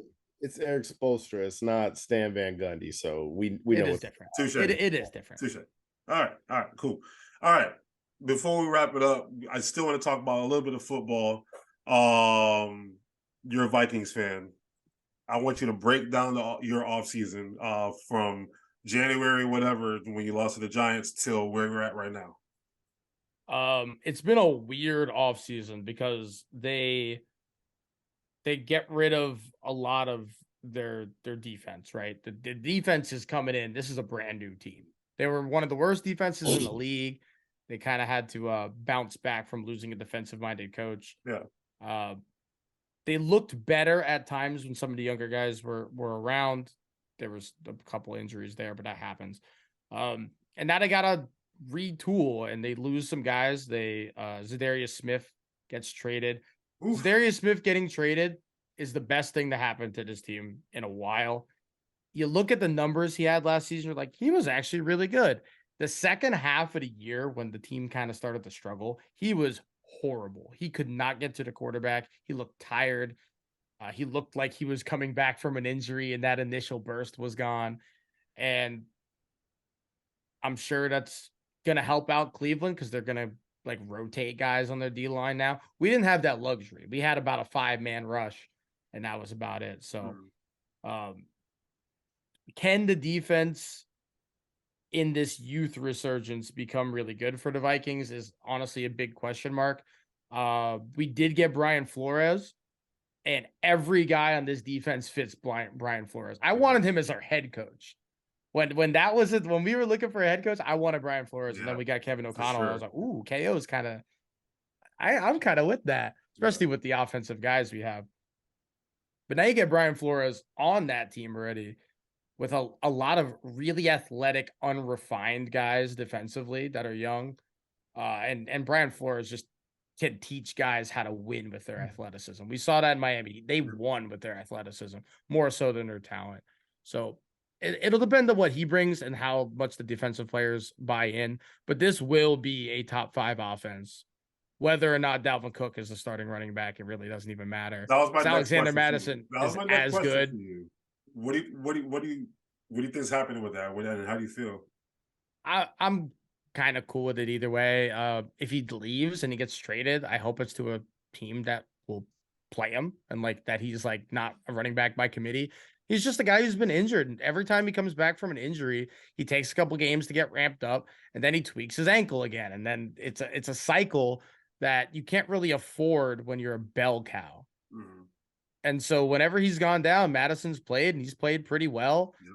I don't think that with a Kevin O'Connell offense, you need a bell cow either. So with somebody making as much money as Dalvin is, and when you don't need the position as much in this offense, I think it's not really the biggest loss in the world. Having more receivers in a Kevin O'Connell offense means more than a running back. And you see stuff like this, obviously not now because the 49ers have like McCaffrey, but in years past, the 49ers will just like lose a guy to an ACL injury. They're like, oh, okay, here's who's next? Ohio State running back number 7. Here you go. And he runs for like 600 yards because they're just running these crazy schemes. Yeah. That's essentially what the Vikings offense will become whenever it's time to pay Madison and they don't want to do it. They'll wind up drafting some dude in the 4th round and then they'll cycle through.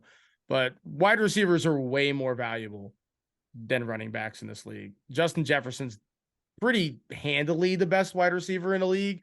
Like I think there's a sizable gap between him and the next guy. Him and Devontae? I think he's way better. So he's way better. I just so you know, for the first time later this year, I was like, you know what?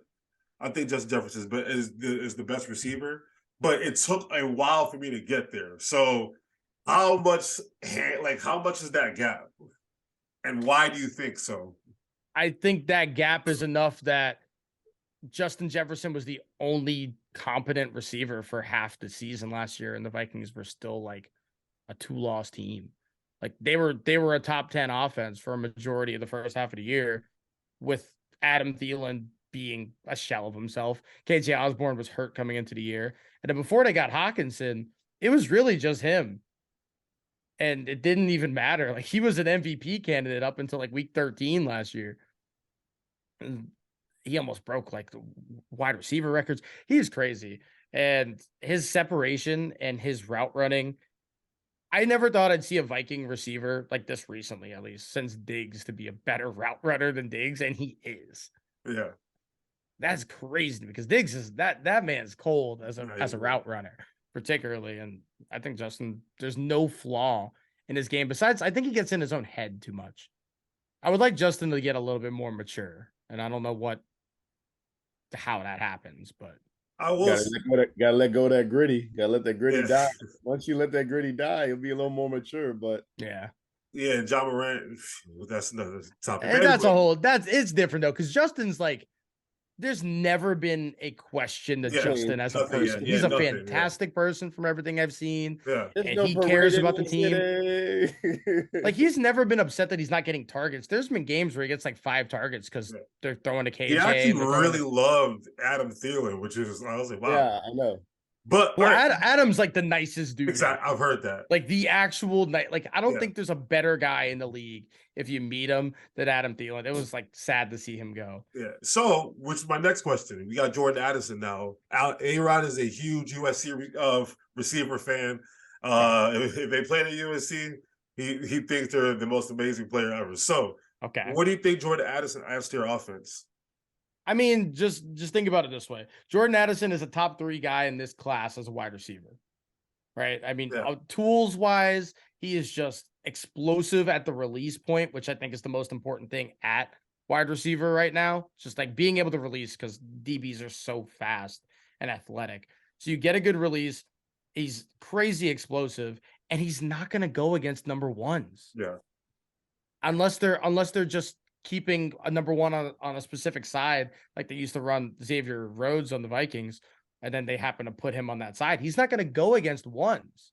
And if he is, that means he's not getting the ball because Jefferson's going against the two. Exactly. And you got Hawkinson too, so it's like, what are we doing? And Hawkins, Addison might be the third best receiving guy on this team, and he probably will be third in targets. What about my boy? What about my boy Jalen Reagor? Is he still there? No, he got cut. He got DFA'd or cut. Damn, they call it. Yeah, he's laughing at us when we drafted him, and then y'all took him off our hands. No, KJ Osborne's really good too, so I'm not gonna sleep on him. Yeah. But Jordan Addison's not even gonna have to like do anything crazy.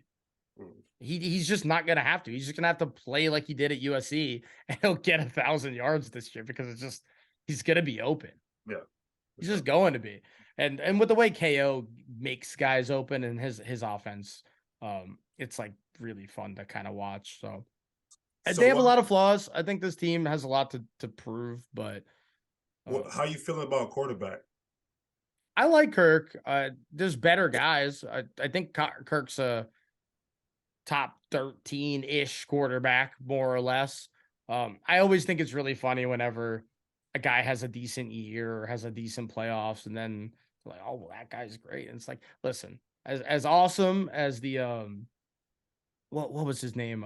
Bryce Purdy or Brock Purdy. As awesome as the Brock Purdy experiment was over there in San Francisco, he's not better than like a Kirk Cousins or like a Dak Prescott, who I think are like the same quarterback. He's not better than them. Daniel Jones is not better than Kirk Cousins. No. Like, not at all. I've had people tell me this straight to my face. Like Daniel Jones is better. And funny enough, somebody gave doesn't do anything better besides somebody gave me the same two quarterbacks. I was like, why is this a discussion? Stop that. It's like, no, not a discussion. Not that. Kirk's been like a very good guy every year that he's been healthy, and he's been healthy, which is a great thing for a quarterback. I wish he was like we had a little bit of a better guy, but like, how do you get that? You be really bad. Yeah. Right, or you get like really aggressive or you go in the draft. The Jets route, or the Rams route, or the Bucks route. It's simple for Minnesota. They like that, so that's where. But like, you were not getting Rodgers, right? That was not. There's not a second Green Bay quarterback that comes to Minnesota. That was gonna happen. I hope following the same time. I can't stand that guy. I know he's one of the greatest ever. I hate him. Get out of here. Go play with him in retirement at some point. Retiring with me, man. Yeah. Retiring with me. So that's where we leave that at. All right. A-Rod. Really quick. Is there anybody in the North that you are a little, they might scare me a little bit? Not really. I mean, the Lions are going to be kind of fun this year, but I don't know if like they're like a real threat to like the NFC right now. I don't think a lot of people see the Vikings as like a threat to the NFC either. So it's like, I think the North is. I think the North is kind of just right there. I don't think it's wide open. I think it's through the Eagles, and you pray for everybody else. Oh, I mean, for the North, for the NFC. Oh, yeah. I mean, it's not wide open. I want to say Packers are not going to be good. The Bears are not going to be good. As much as people want to say the Bears are going to be better, that team was the worst team in football last year for a reason. Getting a wide receiver does not help that. Not help that. Correct. So they're another year or two away. Lions are probably still a quarterback away. Jordan Love? I have respect for Jordan Love because I'm friends with his girlfriend or fiance, whatever they are now. Nice. She was part of that Oregon volleyball team. Dope. But lightning doesn't hit a bottle 3 times in a row. He said, respectfully, fuck him. Respectfully, go kick rocks. You're going to sit in the bottom of the league or the division, and that's going to feel real good. All right. So for that Jordan Love story to happen, we just had to get A-Rod to A-Rod's team in New York. Is there anything that you're worried about yet? A little ankle thing, a little calf issue, what I'm saying? Anything you're worried about? Health-wise, you shouldn't be. Nah, I mean, unless you're talking like mental health wise, because that guy's a nut job. Yeah, he's absolutely a nut job. I think he's all in. He's really embracing the New York thing. The ankle injury thing at practice is a little concerning, but there's still time to ramp it up and be okay. There's plenty of time. Yeah, there's plenty of time for that. I'm not worried. Like he's literally like speaking like he's wanted to be here. I'm feeling like a Buccaneers fan right now. I want you to know. It's the same. It's the same vibe. Yeah, I feel it. I feel it. It really is. But the difference between me and Buccaneers fans is Buccaneers have had like carousel of decent quarterbacks over the years. I haven't had one good one. Just let me have my swan song before I go out, man. I just need it. But I told you the one thing I'm worried about, only one thing that I need these boys to do, and it's sign Quinnen Williams. Once you sign Quinnen Williams, I will be 100% to go into the Super Bowl. And maybe bring back Quan Alexander and put that cherry on top for me, and I'll be okay. But the Super Bowl? Oh, yeah, man. And that AFC is tough, my boy. I don't give a AFC is brutal. If there's anything I've let you done on this podcast, it's sway my mind on things. And if there's anything I'm going to do now is I'm going to stick to my guns. And if we get Quinnen Williams signed, now you can go to the Super Bowl and not win a division. Are you winning the division? We're winning everything. Everybody's winning every award. I'm high on my horse. Who's winning MVP? Buffalo Bills. Rodgers is winning MVP this year? No way. No, I'm just joking on that. I think I'm like, no way. I think it's gonna be tough. Our division's definitely tough. It's a brutal division this year. It is because Bill has our card. Just when Bill has a shitty team, Bill's like, well, here comes this third string receiver out of nowhere. Oh, and we're going to play in the snow. But it's like a slosh snow. I'll never forget that game. What a fucking game that was. But Bill's a wizard, so Bill scares me. He can probably take one from us. The Bills, I always tell KK, I'm not afraid of the Bills. I'm really not afraid of the Bills. Well, they're worse now. That's a team that's getting worse as the years go on. That window's closing. It's funny we say that, but a lot of teams have said they've gotten better. A lot of people have been saying like Jamal came on the show and said they've gotten better. They've lost like their entire DB group. I was going to say, maybe from an offensive standpoint, they might have gotten better, but defensively, they didn't need to get better offensively. They were scoring 28 a game anyway. I agree with you. Trust me. They got too one-dimensional for me, though. We're on the same page, and they asked. Do they have a running back now? Did they get anybody? James Cook. They have a little Cook. Oh, brother. Yeah. Damian Harris. But is he on the Bills now? Yeah. Okay. But Damian Harris is like, it's okay. But James Cook did well down the end of the season when Singletary was like, they run Singletary's knees into the ground, and James Cook picked up and got like 500 or 600 yards at the end of the season just because Singletary couldn't go anymore, and he did good in the playoffs. But I'm not afraid of Josh Allen. He doesn't strike fear in me. There's nothing scary about him. Well, there's plenty scary, but until he cuts down on the turnovers, and not even the turnovers, but the risky plays. Yeah. It's not even the turnovers because that happens. I'm just not scared of him. You can preach whatever you can to be. Hopefully he listens to this podcast and he's like, those guys are onto something. Do that. Everybody says it, so it's not a unique take. I want to scare A-Rob, but he don't scare me. And then the Dolphins are just like, I don't know, man. They go and sign all these big name players just to let you down. So I like their head coach. I love Tua. He's really smart. Yeah, he is. He's really cool too, man. Like I thought he was. He's just It's like you can't hate the guy. You can't hate. He's super swag. He's at the Miami games, chilling there. Like you guys seen the video? Yeah, he's like puffing the vape, like mid game. Yeah, exactly. He's a Gen Z coach. Yes. 100%. He fits. They get the right players every time. It's just. You went and got Jalen Ramsey. Now I got to see Jalen Ramsey in my division. That's fucking scary. Yeah. Along with Xavier Howard on the other side, and then Bradley Chubb up front, and then that receiving core. Well, Bradley wasn't very good when they went and got him. So, like, not hopefully for you, but hopefully for the Dolphins, he can settle in. I think he will. I mean, it was the middle of the season, so yeah. Because trades in the NFL just don't work for God knows what reason. Like guys it takes way too long. Yeah. Especially as a tackle. Just go get the QB. Just go get him. Yeah. we're depending on if Tua is going to be healthy or not. So if Tua is completely healthy and he puts up what he was doing last year, could be a problem. But I'm confident. Like the only missing piece to us to being a well-oiled machine is Quentin Williams. If we don't have that guy, then no, we'll finish second or third. So I'd be a little worried about the offense a little bit. A lot of it. Just because Brees Hall looked fantastic. How's the ACL gonna look? That's obviously got Michael Carter right behind him, and then Michael Carter was really good too. So that's nice to have out of nowhere. It's nice to have a 1-2 also, just to keep the legs kind of fresh. Alan Lazard's not that good. Is like part of my problem. But he's a number 2. That sounds like Minnesota hate to me. Is all. He's not that good. I've watched him twice a year. He's not that good. I watched Christian Watson take over his job. That's what I watched. I watched Christian Watson. That's also not that good. Take his job. I don't need Alan Lazard to be a 1. I need him to be I need a big body. And we also got Corey Davis and him are basically the same player, except Corey Davis is a better route runner with no hands. Alan Lazard is a shitty route runner. But great hands. Yeah. Exactly. So it's like the same. If only they could like DBZ fusion and just like become like a good running or wide receiver, it'll be nice. But I'm happy with the team, man. Just I want a winning season. I want to make the playoffs. I want to have a winning season, but I'm just saying it's a tough division. Like it's a tough division and a tough conference. That's what I'm saying. It's just I don't know what your schedule looks like, but like assuming that you're playing, let's just say like that. I think.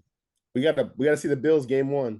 Well, what division do you guys match up AFC wise? Do you play the West? Because if you play the West, I'm like, Jesus. I'll break down the just real quick, just run through it. Y'all start off with the Bills. You said, Bills, Cowboys, Patriots, Chiefs. To start the season, Bills, Cowboys, Patriots, Chiefs, Broncos, Eagles. That's a tough start to the season. So you do play the West this year. They play the NFC East and the AFC West. AFC West Chargers. Tough, they got the Raiders. Will definitely be better. Yeah, because they got Garoppolo, right? I don't know how much better they'll be, but they'll be better. The Broncos will be better. If there's anything I know, the Broncos will be better. The Broncos will be better for sure. But I can confidently think that Jimmy Garoppolo's past relationship with his former offensive coordinator Josh, I think the chemistry is there, and they can't be as bad as they were last year. I can't see it. And then you got Deshaun Watson as well coming to y'all going to go see him. It's a tough schedule, man. It's a tough schedule. I'm just saying, but bring it, man. Bring it. Hey, you got the quarterback now. Bring it. Yeah, I got the shit talking quarterback. I got it all, man. It's like he's been here the whole time, so I'm happy for it, man. It was good to see him at like Knicks games and Rangers games. So it's like, okay, he's like trying to embrace it. Yeah, he is, and he even said he was like, I've been wanting to come here. I've been wanting this deal to get done. So like, it's good to hear that as opposed to like, well, I still want to keep just here. Yeah, like I'm happy and like Sauce Gardner, like I love that guy. Player. My new favorite player. He's on my top 3 favorite players right now. He's my favorite right now. I got my Sauce jersey ordered already, and it's coming in. But you get the black one or the green? Black one. Black one. And it's he's the best recruiter. He's the best recruiter. He spoke it into fruition. He said he burned the cheesehead. He's at things with him. He's like I watched the story. Like him and Rodgers are fluid. They have a good time with each other. Like I like it. And Alan Lazard looks like he belongs there. Corey Davis isn't really like poo-pooed and upset about not being a number 2 option now. Like it all looks good. Like the team looks like there's camaraderie there. Haven't seen Zach Wilson's bum ass on anything, and let's keep it that way. So that's the only thing that I need to happen. He'll get better. He needs Aaron Rodgers right now. It doesn't even matter. He's a backup now. Who cares? He's a backup, but like he's an afterthought at this point. He's an afterthought. Like cut your ties with it. It sucks, but cut your ties. He's not good. He's not good. Hey, it's a blessing you guys are even in a winning position with drafting a quarterback that high, and then trust me, you're still being good. So literally within a year, they went from Zach Wilson to Aaron Rodgers. It's like, thank God. I told you why, because our GM's ass is on the fucking hot burner, and he's like, I got to make some moves, and had a great draft class. So we're like, okay, we're going to keep you around. And then they were like, "Oh, you didn't make the playoffs with that. All you had to do was win 4 games, and they were against shit teams, and you couldn't do it." So he said, "I'm gonna go get Aaron Rodgers." And they were like, aggressively went after Aaron Rodgers. Aggressively did it, yes. So I'm happy with it. He's my new favorite GM, KK. Hey, I convinced you again. Thank you, Eagles. If he gets Quinnen Williams, he'll be my favorite of all time. So, all right. So we're about to wrap it up. I just want each of you to tell me something in the sports world right now, just a story that you feel like needs to be talked about, or just something, just something that you've been paying attention to. So I'll start with you, Julian. Can I do 2? Can I double dip here real quick? Yeah, please get a guess. You can do whatever you want. Yeah. One, Breonna Stewart is like the coolest thing in New York. I know we just spent time talking about A-Rod and like Aaron Judge exists, but like Breonna Stewart and the New York Liberty, if you care at all about basketball as a sport and not just like the guys, please watch the Liberty. Super and the Aces. The Liberty and the Aces, please they're the super watch teams. them. They are awesome. Yeah. And they are likable and they are fun. And the WNBA doesn't get enough love. There's plenty of reasons for that. I'm so happy to say this right now, by the way. I am so, I am a basketball purist, right? And I always say, you want to watch good, pure basketball, go watch a WNBA game. It's the best, like, when the teams are good and the players are good, like, it's the best fundamental basketball because the gap in talent gets, like, really tight at the highest level. So, like, they have to actually draw plays and, like run established plays. It doesn't just turn into iso ball because KD's 7 feet and can shoot. And correct. So it's like, it's really fun. So shout out to, Sabrina Ionescu. I also went to school with her. So shout out. There we go. Hey, you just be dropping names on us. I got to. And then also kind of in a similar vein, if you're not watching the MLB and staying up a little bit later occasionally to watch the Shohei Ohtani starts, just like do it every now and then. There's never going to be a guy that's this dominant in any sport ever like Shohei is. He is a top 5 pitcher and a top 5 left-handed batter in the sport. And it's something that I think even with how much hyperbole and how much like showtime he gets on like ESPN and all the major outlets is still probably not enough. It's warranted.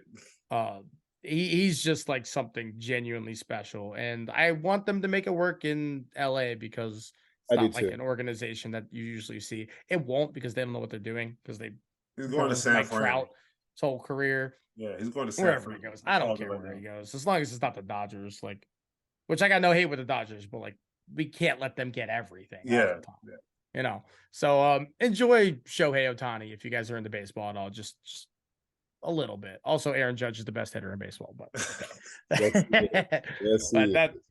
but that's what I want you guys to pay attention to. Hey, Rod. Keep it in the soccer world, man. Vinicius Jr., man. We preach about all the stuff that's going on in the United States with race and bigotry and things like that. It's all over, whether you see it or not. And La Liga, you got Vinny Jr. playing for Real Madrid, and this has been going on for a long time. It's just crazy that FIFA is finally cracking down on this now, because he's been targeted in all types of racism. They're calling him monkey, mono in Spanish, all these different. They hung a black doll outside of one of the stadiums that he went to. So to embrace that, I love the Real Madrid players coming out there and wearing his jersey before the game. It shows that you stand with that player. It's bigger, and FIFA needs to do better. FIFA needs to do a lot better. And if there's anything that I can piggyback off of that now, is if you haven't seen Ted Lasso, please watch the show. It's a very, very good show. I know it's soccer and all of that, but it also fits in with the narrative, all of the quips and stuff that come along with soccer. And at the end of the day, KK and I preach about your mental health and everything. And at the end of the day, the show preaches about that as well. So be nice, be kind, like we always preach, and watch Ted Lasso. It'll make you a better person. So that's all I got to say. So I thought about going one way earlier, but I realized I don't want to end the show on like a negative note. Obviously, John Morant, had to get like a wellness check today. So I was like, I just wanted to talk about mental health and all that stuff again, because it's always a thing, right? But something that's actually making me happy is one of my favorite things to do and watch is what I love boxing so much. And like my grandfather, when he was alive, he was the one that got me into boxing. He used to box a little bit when he was younger. My mom loved boxing. All my family, especially on my mom's side, we love boxing a lot. And we got the Gervonta Davis versus Ryan Garcia fight finally. It's like a nice little undercard. We got Haney versus Lomachenko, another little undercard, but whatever. We got the two in the ring. But now we got Bud Crawford and Errol Spence Jr. finally for real happening now. And after what's that kid's name? Jake Paul has done to boxing over the last year. Like, he's made me like just want to turn my back on the sport. They're finally starting to get it right again. Like they're finally putting on the fights that we actually want to see. Everyone wanted to see Garcia and Gervonta. Yeah. People wanted to see Haney and Lomachenko. We see what's his name? From Mexico. What's his name? The best Mexican boxer ever. Canelo. He's back in the ring. I mean, Tyson Fury is unretired and coming back. So we're starting to see the fight game pick up again. And I think this Errol Spence Jr. and Bud Crawford fight finally happening. They're not waiting as long as Mayweather and Pacquiao waited for theirs. I feel like they're still both in their prime. They don't fight enough, in my opinion, but it's going to be an amazing night. I cannot wait. I think it's July 29th. I'm looking forward to it. I'm just happy that boxing is back in a place that is starting to get enjoyable. Now, in my opinion, the heavyweight division needs a lot of work, because you got a knockout guy in America, and then you got Anthony Joshua, who just can't do it.